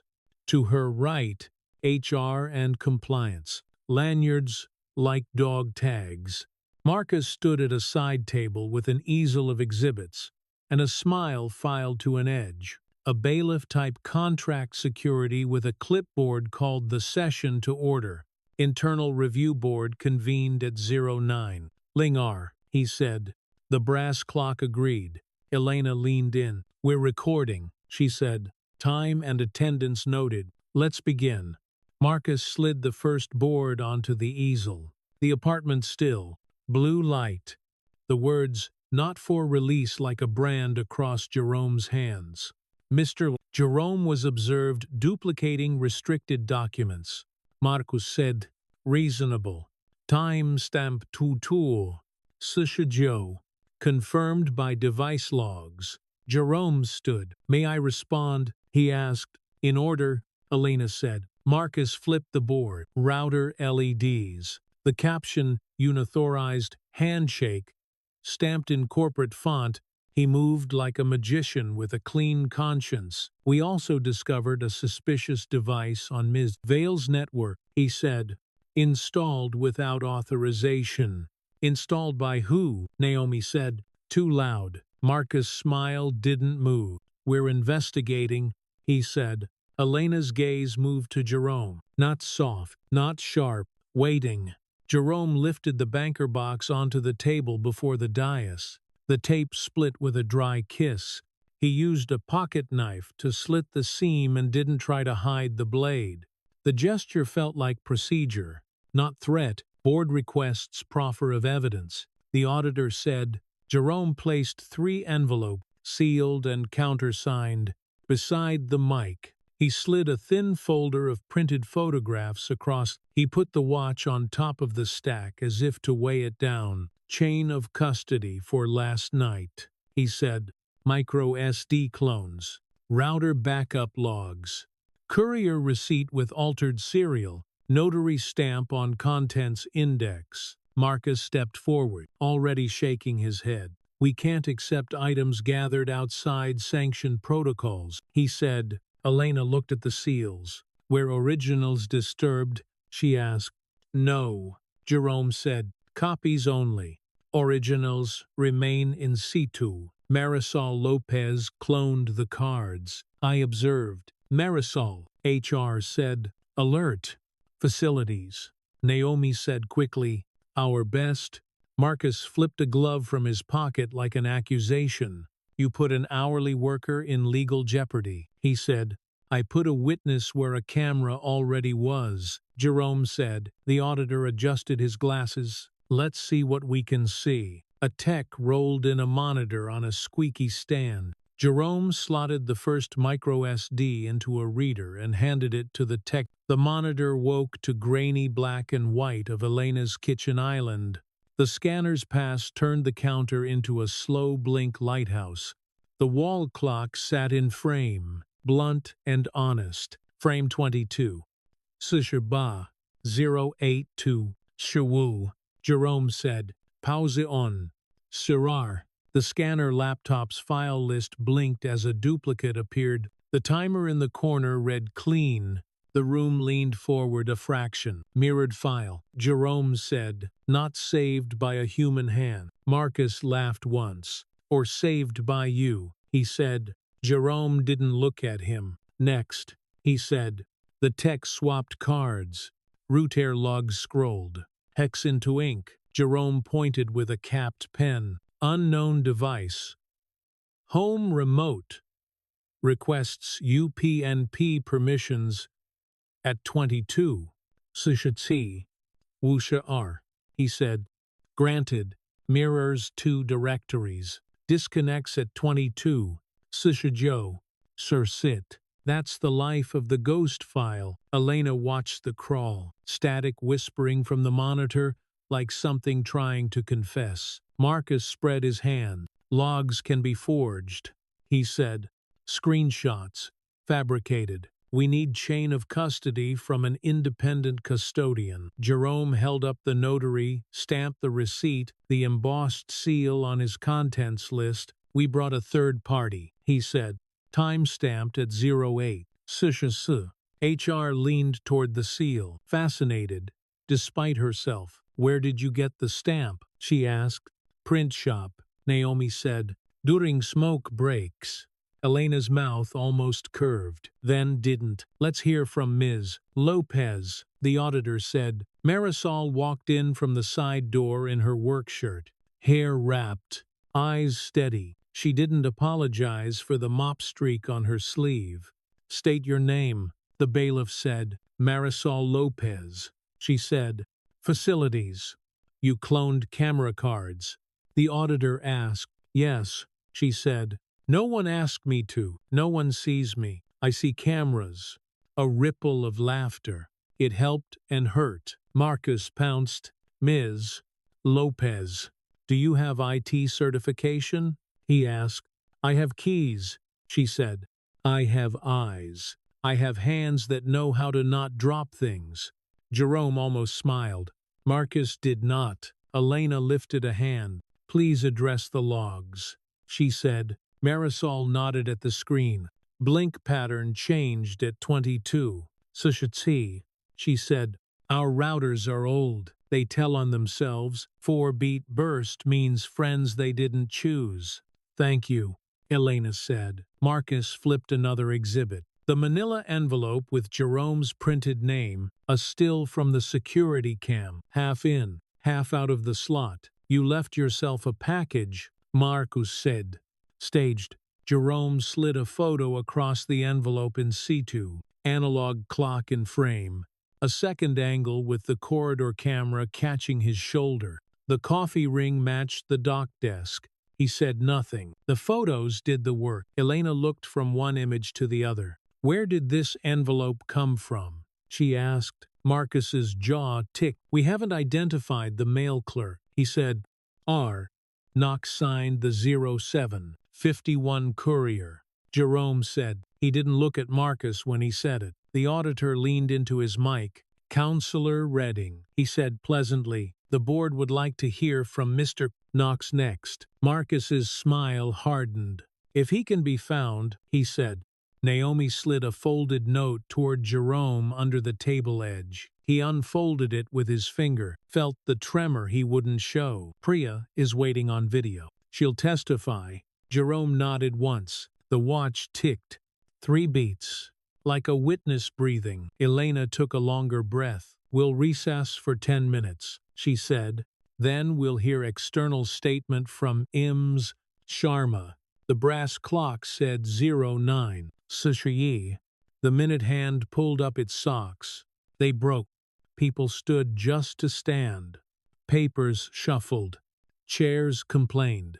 Naomi linked her fingers tight until the knuckles blanched. You okay? She asked. I prefer clocks to people, he said, and meant it. Elena didn't leave the dais. She sat with her hands flat on the table, looking at nothing useful. Marcus leaned close, words behind a hand. She didn't turn her head. She did not nod. He tried again. She listened to the clock instead. The room refilled. The tech put Priya on the big screen hotel art behind her. Light, crisp, eyes colder than her voice. Mrs. Sharma, you're on the record, Elena said. Priya's gaze moved to Jerome and then away. We received a draft labeled not for release, she said. It originated from your executive network. It arrived at 22. Woosher. Did you request it? The auditor asked. No, she said. We flagged in quarantine. Show header path, Jerome said quietly. Priya glanced off screen. A document slid into the window, lines like railroad tracks. The last relay hopped from a residential ISP node, 4 blocks from Elena's address. Jerome recognized the MAC signature like a scar. Marcus cleared his throat. We can't verify third-party law, he said. Priya, tilted her head. We can, she said. We do compliance for breakfast. Soft laughter again. Marcus pretended not to hear it. Elena sat forward. Ms. Sharma, did Mr. Jerome contact you? She asked. No, Priya said. He never has directly. Thank you, Elena said. She turned to Marcus. Any other exhibits? He hesitated, then lifted a final board like a man picking his last card. A screenshot of a memo on his letterhead, Concordance optional. The timestamp read 07, Shirar, but the metadata string at the bottom corner carelessly left said 09, Lingsan. Someone had printed and photographed the wrong draft at the wrong time. Jerome didn't have to say anything.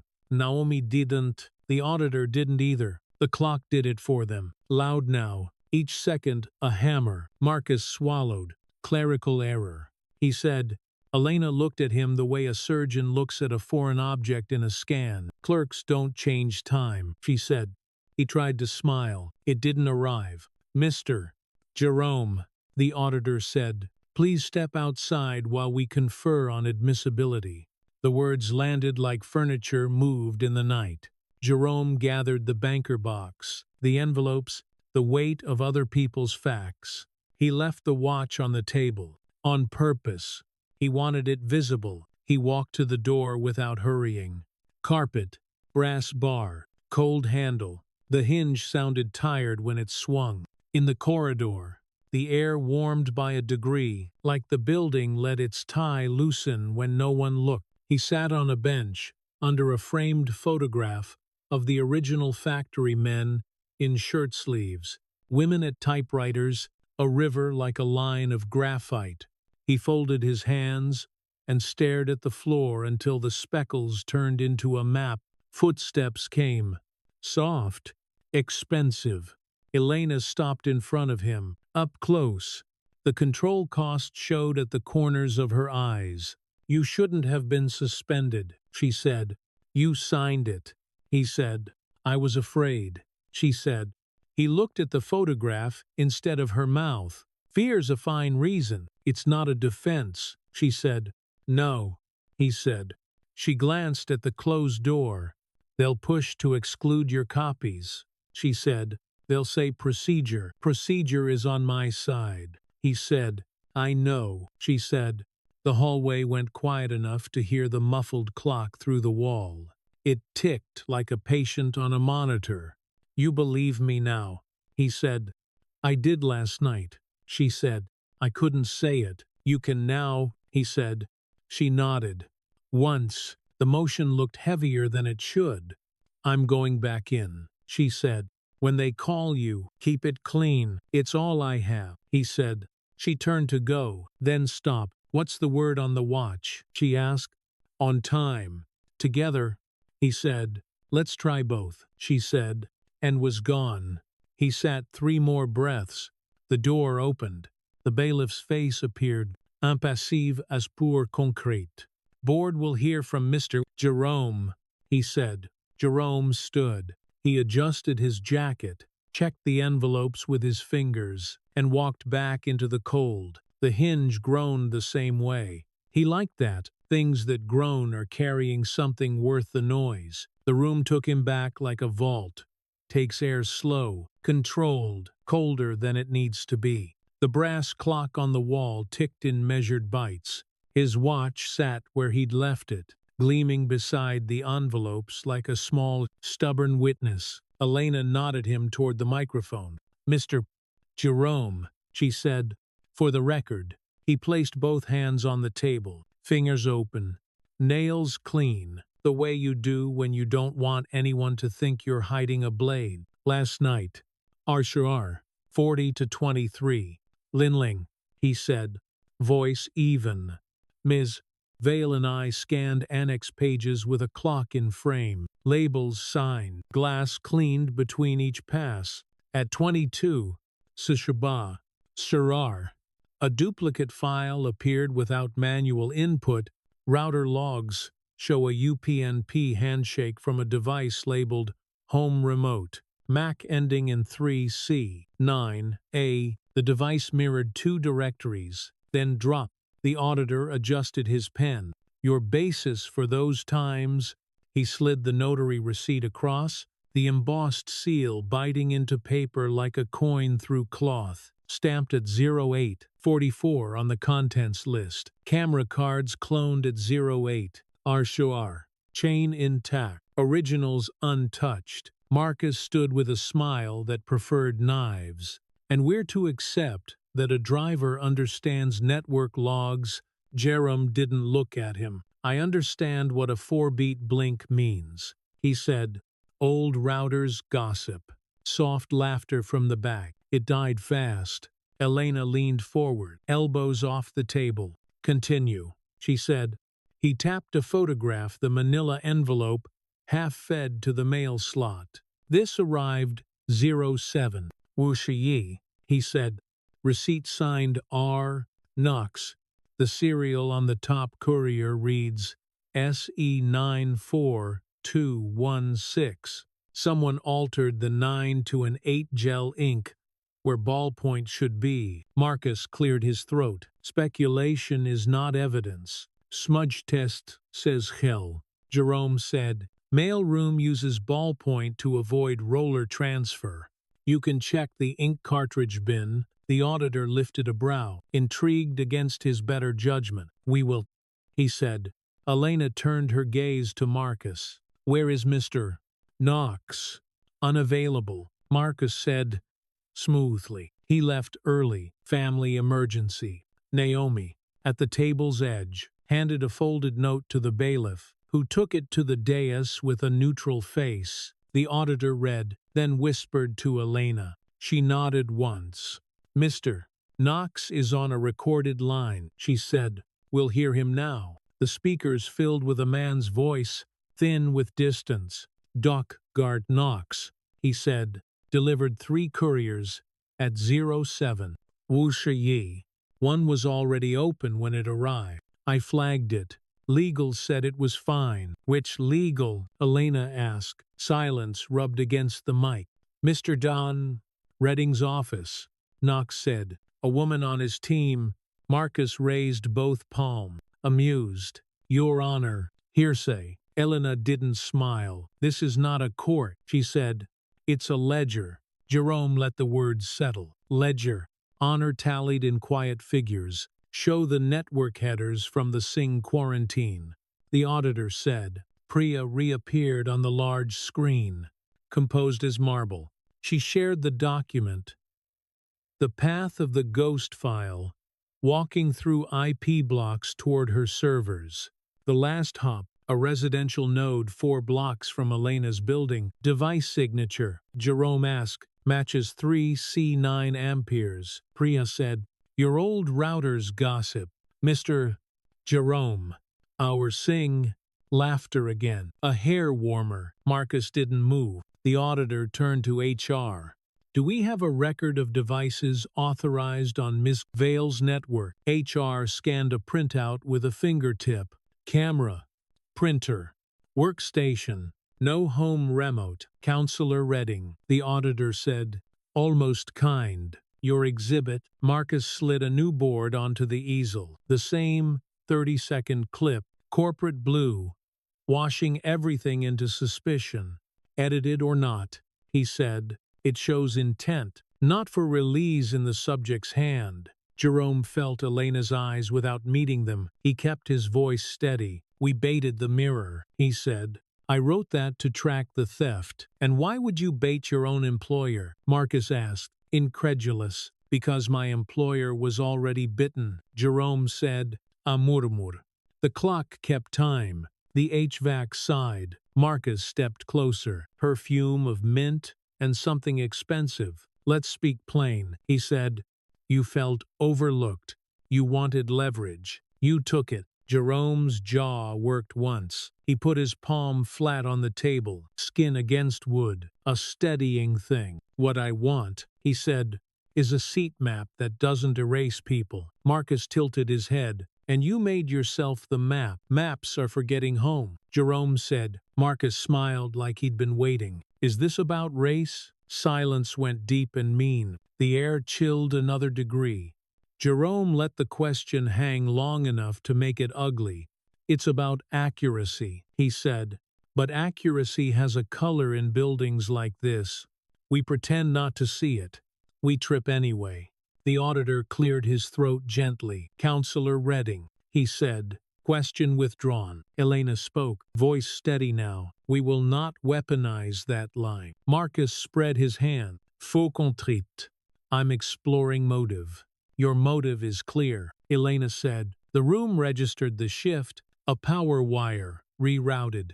Jerome lifted the evidence sleeve with the crooked courier page. This is motive, he said. It is easier to discredit a witness than rewrite a clause. The auditor gestured. Admitted. For now, Marcus laughed without his eyes. You've turned a procedural review into amateur forensics, he said. You read logs. You photograph scuffs. You romanticize clocks. Jerome took his watch from the table. He held it up so the room could see the inscription inside the lid. On time. Together. He didn't translate.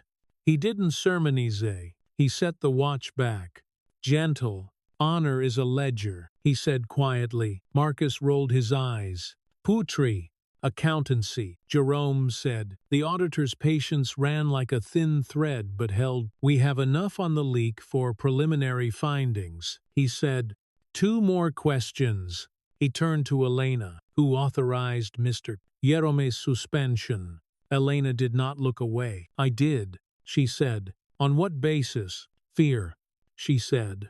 And a video I knew could be false. Why? The auditor asked, not unkind. She swallowed. The room watched the swallow. Because we had 91 days, she said.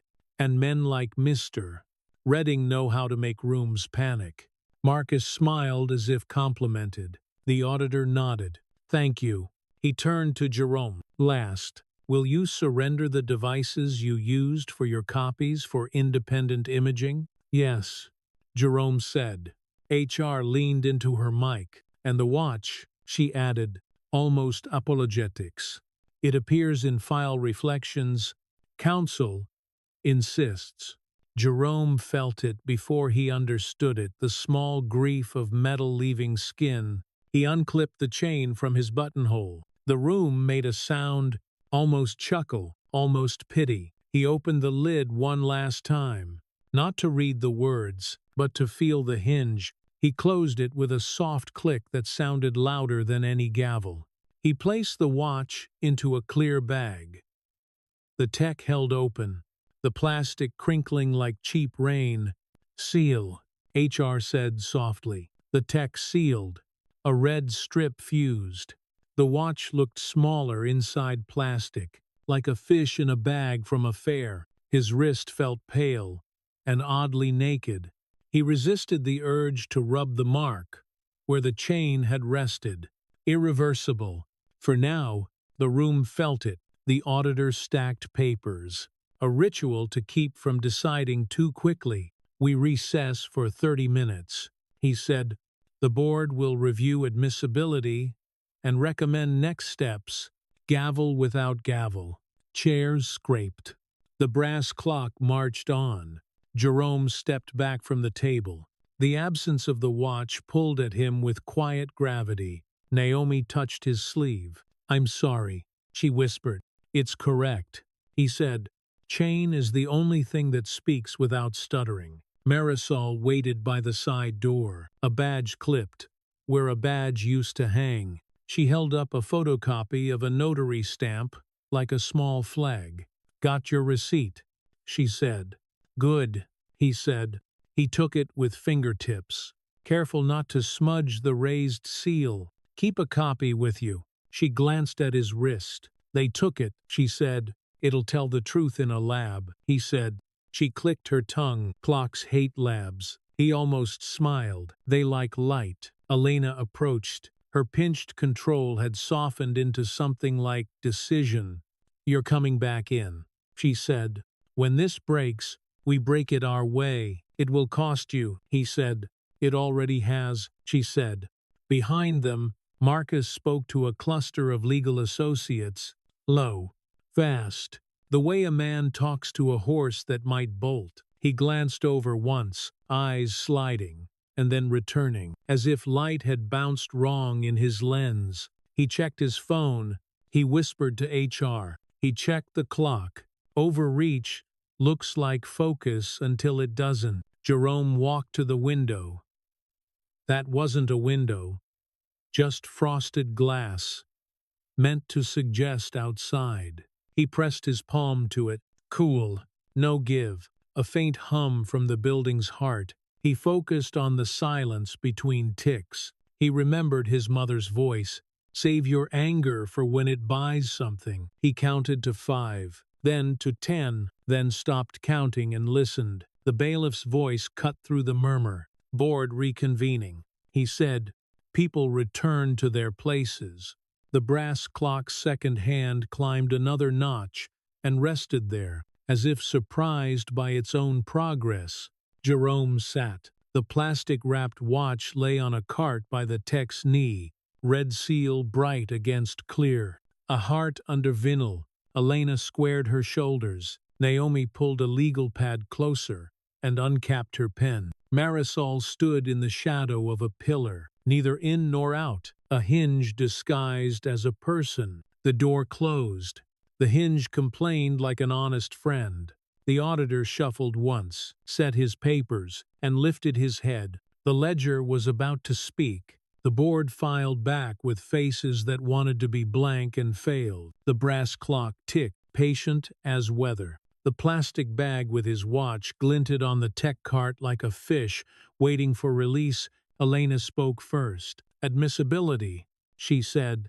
We accept the cloned camera footage and router logs as demonstratives.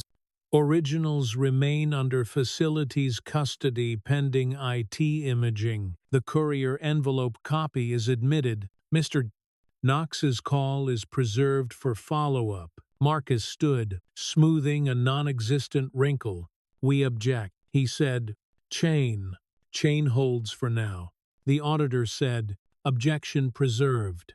Elena turned to the room. We will also be issuing an immediate audit of legal's document, handling and the mailroom's intake, she said, effective today.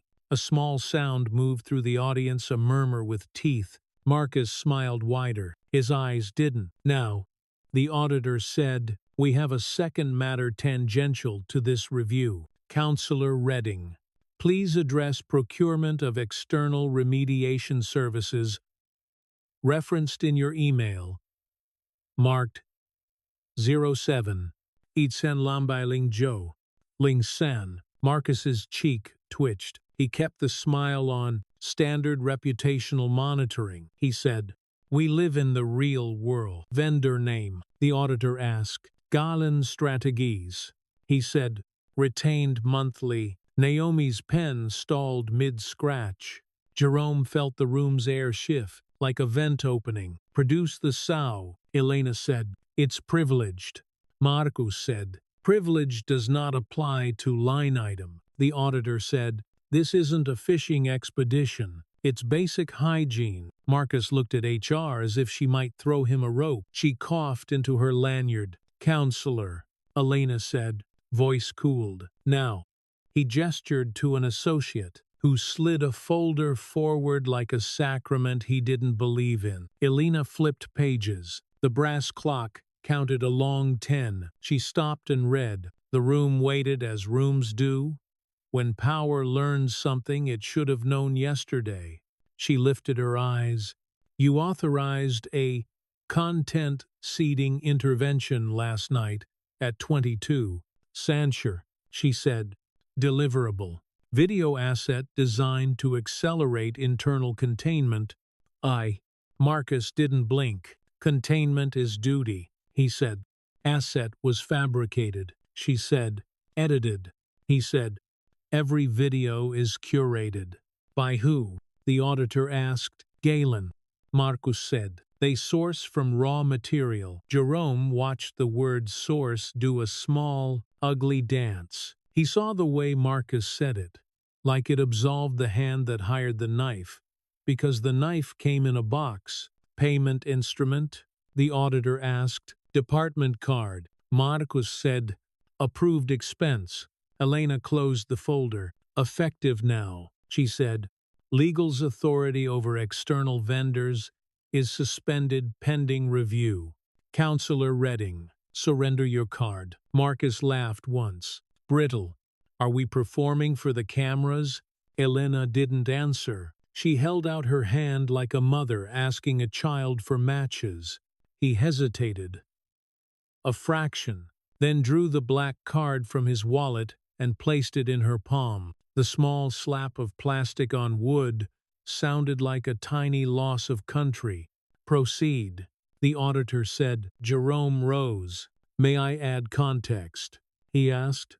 Briefly, Elena said. He stepped to the easel. He placed one photo, the corridor cam catching his shoulder, and the envelope half fed to the mail slot. Another, the courier receipt, coffee ring, married to desk ring. A third, router logs with UPnP handshake, red circles where the pattern bent wrong. Containment is not hygiene, he said. It's theater. It buys time for the wrong thing to become habit. Marcus slid close, voice low. You've rehearsed this, he murmured. Jerome kept his eyes on the room. We don't need rehearsals to tell the truth, he said. Then tell them why you were in Ms. Vale's apartment, Marcus said louder, letting the room eat the implication. Elena spoke before he could. Because I asked him, she said. Because I needed a mind that could read more than commas. The clock ticked, pleased. Priya's face reappeared on the big screen, the feed still open. Her patience long. If this helps, she said. We compared the 2250 clip to your scanner's raw buffer. The clip added your caption and trimmed frames to imply sequence. The buffer shows continuous scanning with the clock visible. In other words, you baited a thief. They bit Galen Denis fabrication, Marcus said. Too quick. Galen lies for money, Priya said. We all do something for money. We try not to lie. Soft laughter. Then quiet. Elena leaned into her mic. We will reconvene at 2 p.m., she said. Facilities will escort it to image the originals. Counselor Redding. Remain available. Gavel without gavel again. Chairs gave up their weight. The room emptied in ripples. Jerome collected his photos, slid them into a sleeve. Naomi drifted to his side. Lunch, she asked, automatic and human. Later, he said. I need a vault. Bank, she said. Church, he said, and let her frown at that. Marisol met him at the side door, a brown paper bag in hand. Turkey on rye, she said. Deli on 9th. They cut it right. He took the bag. The smell hit mustard and dill and the clean, salt promise of meat. You're an institution, he said. I'm a hinge, she said. We squeak until someone brings oil. They walked the service corridor together. The walls were painted that hospital eggshell that pretends to be calm. At the end, a door opened onto daylight. And the alley's sour honesty. You'll lose something today, Marisol said. I already did, he said, touching the ghost where the chain had warmed his chest. Another thing, she said. Not everything breaks you. A black sedan idled at the curb. The kind that came with a driver who wore the job like a uniform built from silence.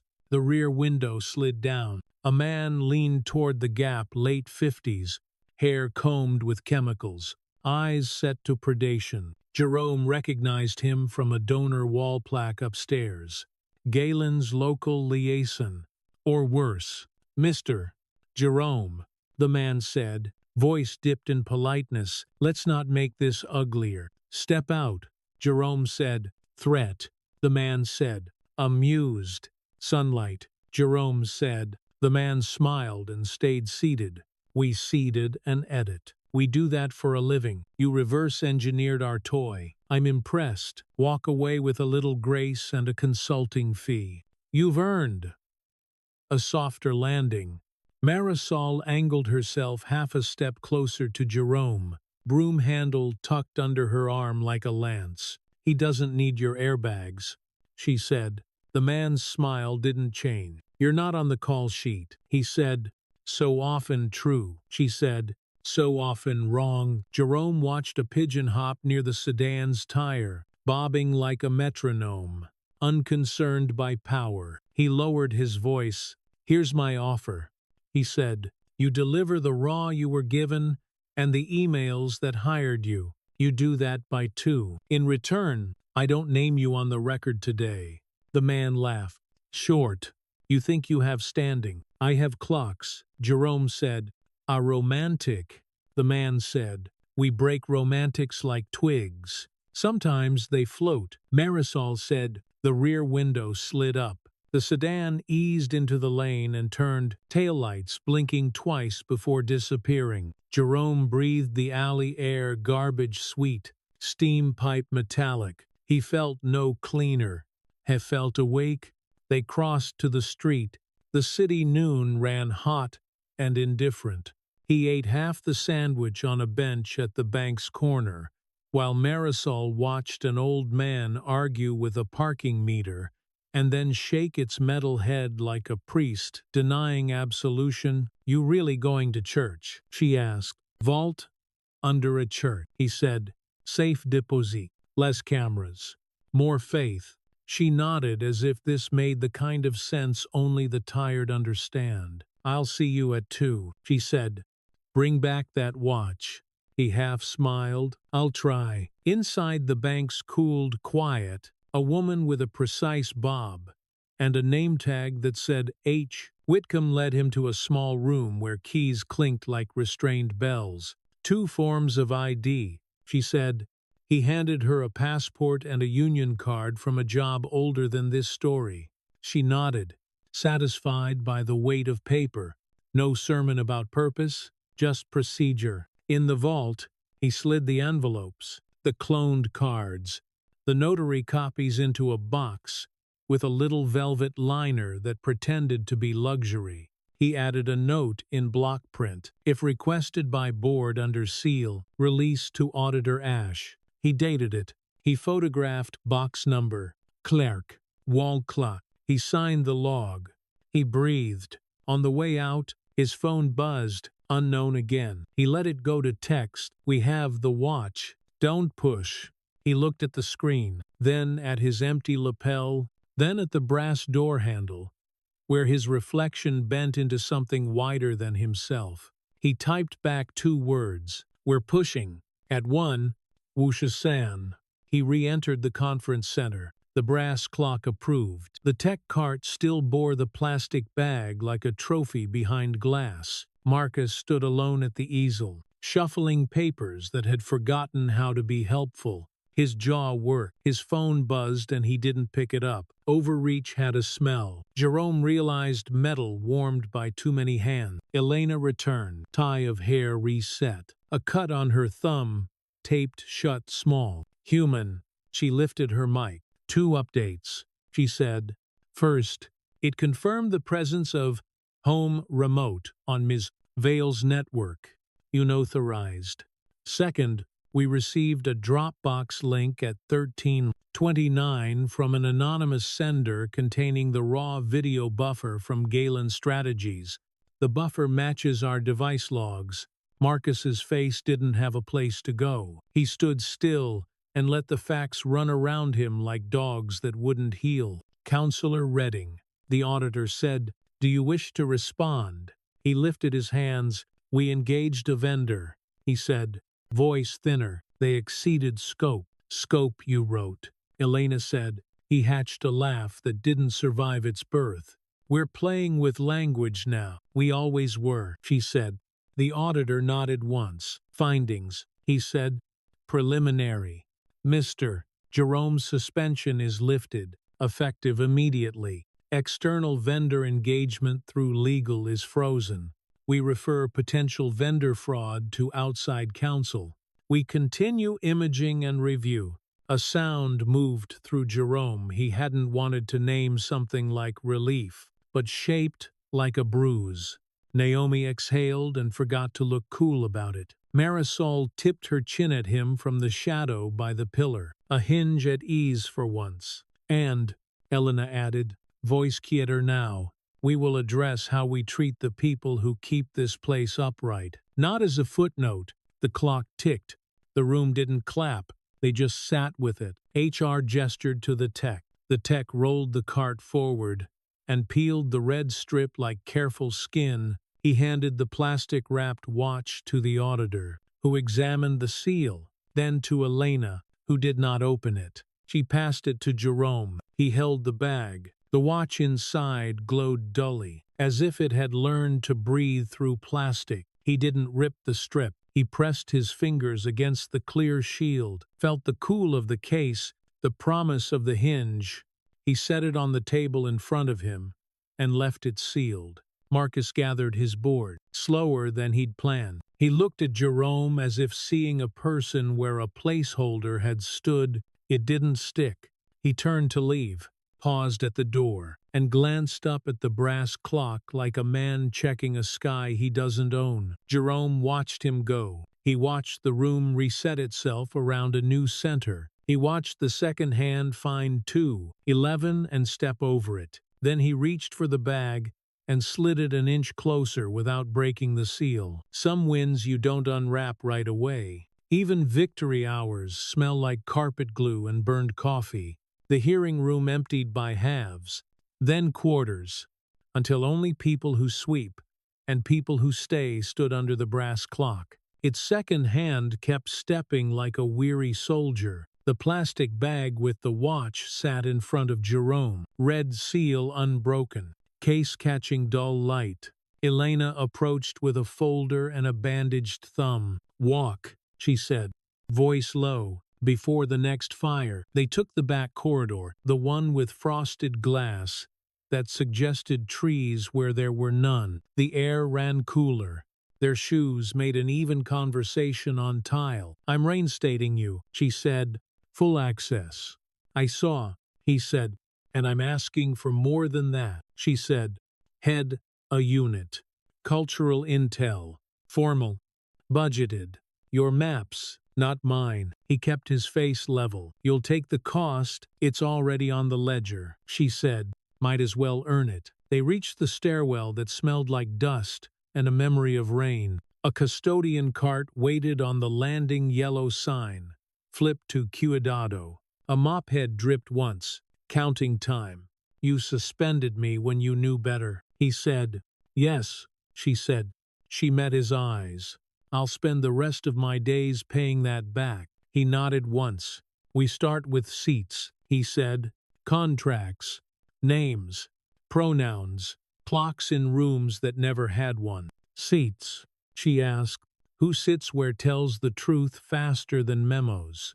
He said. Her mouth softened, almost a smile. "Draw the map," she said. The stairwell door opened below. Marcus stepped in, alone, jacket off. Tea loose, phone bright in his hand like a life buoy that couldn't float. He looked up and saw them, calculation moving through his face like weather across glass. "Congratulations," he said. "You win a program and a spotlight. We win a cleaner table." Jerome said. Marcus's laugh clicked against tile. "Tablestein," he said. "People forget." "Not the right ones," Elena said. He glanced at her bandage.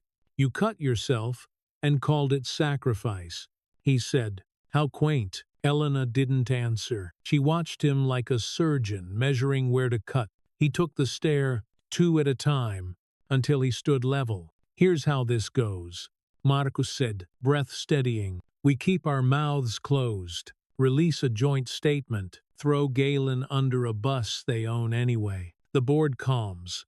The market calms. You keep your pet initiative. I keep my office." "You engaged fraud," Elena said. "I engaged a service," he said. "Words get us paid." He lifted the phone and scrolled. "And words can remember," he said, showing an email thread his letterhead, his approvals, a vendor's file names. He smiled. "See, I keep chain of custody too." Elena didn't flinch. "You're offering blackmail," she said. "I'm offering stability," he said. "Harms minimized. Everyone breathes." Jerome watched the faint pulse at Marcus's temple beat faster. He heard the mop drip. He let silence rise like water to a line none of them could see. "You'll fall on this," Jerome said. "Not if we agree," Marcus said. Elena let the beat stretch. No, she said. A flicker crossed Marcus's face, surprise, then contempt's old comfort. You'll regret moral clarity, he said. It plays well in rooms with clock, not earnings calls. We can sell honesty, she said. To who? He said, amused. To people who lost faith when you spoke for them, she said. He shook his head, almost pitying. You two think this is a story, he said. It's a spreadsheet. Cells turn green or red, and the rest is costume. The stairwell camera watched without blinking. The yellow sign watched with more concern. Counselor, a voice called from above Naomi at the landing, phone at her ear, eyes bright like someone who'd found a door. Galen folded. Their liaison sent the raw to us and to Priya. Anonymous tip to the Times. 2. You're trending for the wrong reasons. Marcus's phone vibrated in his hand as if to prove her point. He opened it. He read something that made him swallow. The ledger tugged another column. This is reputational, he said, but the words sounded thinner, like a shirt washed too many times. Elena looked at him. Your card's gone, she said. So is your cover? You can resign, clean, or be fired loud. He considered for exactly one heartbeat, too long overreach, in a single digit. You can't, he started. We can, she said. He tried to recast the moment, to put oil on the hinge. Be reasonable, he said. You need someone who knows where the bodies aren't. We'll try knowing where the people are, Jerome said. Marcus set his jaw. You'll miss me, he said, and pushed through the door like a man who needed air, and found only wind. They stood quiet, a full breath. The mop dripped once more, then stopped as if satisfied. Naomi came down, pulse high, humor peeking through worry. He's a headline, she said, and not the good kind. Headlines wilt, Jerome said. Archive don't, she said. They moved back toward the hearing room. The brass clock welcomed them with its same stubborn song. HR handed Jerome the plastic bag at last. A small ceremony without microphones. Custody complete, she said. Thank you for your patience. He broke the red seal with his thumb. The sound was indecent in the quiet. He slid the watch into his palm. It was cooler than he wanted and heavier than he remembered. He opened the lid. On time, together looked back up. Not wiser, just truer. He clipped the chain through his buttonhole and felt the soft drag on fabric he'd missed all morning. His shoulders settled. His breath evened. Clocks don't fix you. They steady what doesn't need fixing. Back to work, Elena said. They started with seats. A war room that didn't smell like war. Dry erase boards. Cheap coffee. Boxes labeled with more honesty than most memos. Jerome drew the new map with thick black lines and little name flags that looked like ships. He didn't let legal sit between procurement and people. He put facilities near the board. He faced windows toward the factories that fed them, not the skyline that seduced them. He added a clock where people forgot they were late. Gift protocol, Naomi asked, marking the list. Bridges, pens, stones, map, and name. Jerome said, we learn them like we learn clauses. He typed the first email as a group. Clear verbs, short sentences, no adverbs. He deleted 3 jokes. He left 1. He sent it with Elena's name and his. Priya replied with a thumbs-up emoji and a line. We'll bring tea. Real tea. He smiled at the screen like a man who had earned one small thing. Afternoon turned the windows into mirrors. People came and went, shoulders closer than yesterday. Voices lower. Marisol rolled through with a cart of cable ties and dignity, rehanging a projector that always sagged. She looked at the new seat map and tapped the spot where facilities sat near the top. Won't last, she said. Not unkind. Won't, if we don't fight, Jerome said. She nodded. Hinges squeak so doors won't have to, she said, and left them a stapler like offering at 4. Elena took a call on speaker with the board chair, a voice made of ice cubes and expensive wood. She said the words that cost. "We were wrong.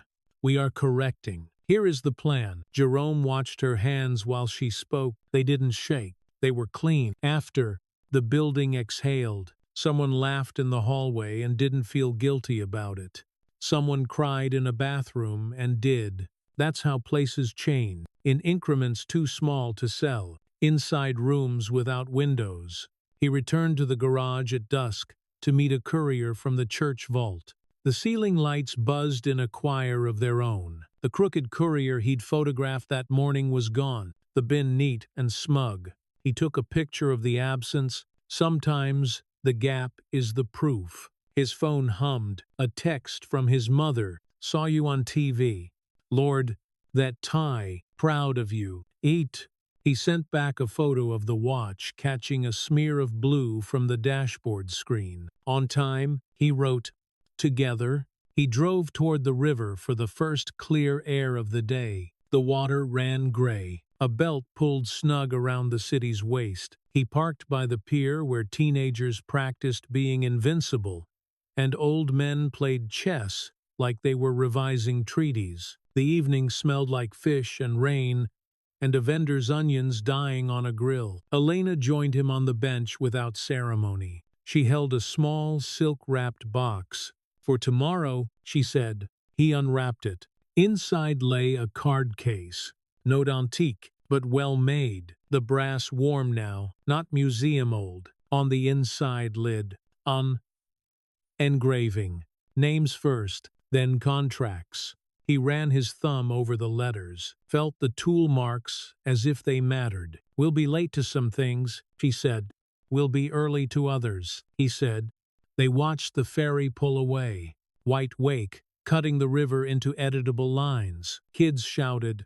A gull stole a French fry and screamed like justice with a sense of humor. "Marcus," she asked, "HR will handle the paperwork." He said, "The rest is a cautionary tale at conferences." She huffed a laugh. "They'll pretend they wouldn't have done it." "They would," he said, "until a clock told them not to." They sat there until the streetlights clicked their way on, one by one, like a sentence finding its periods. He stood. She did too. "Tomorrow," she said.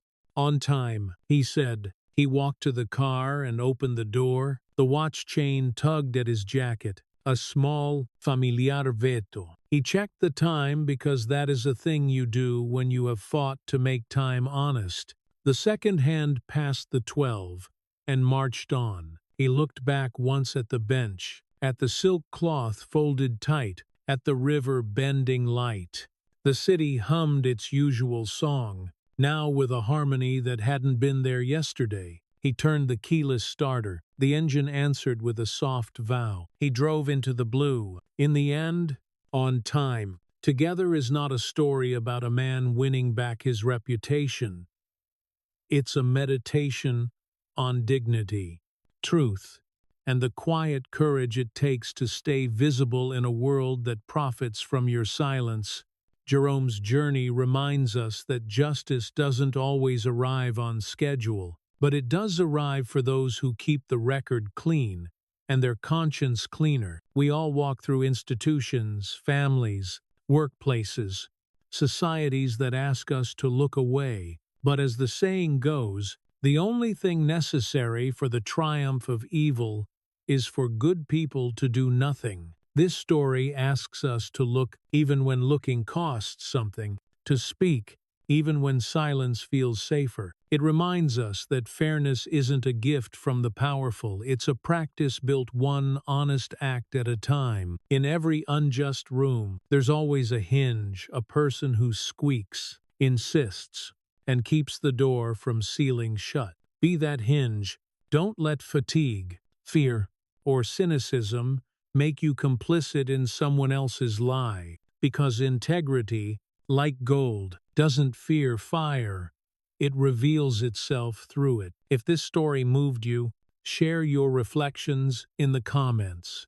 Have you ever stood up against a quiet injustice or helped someone who did? I'd love to hear how you faced it. Don't forget to like the video if it spoke to you and subscribe to join us for more stories that challenge, heal, and remind us what still matters. Until next time, may your days be calm, your nights honest, and your time truly your own.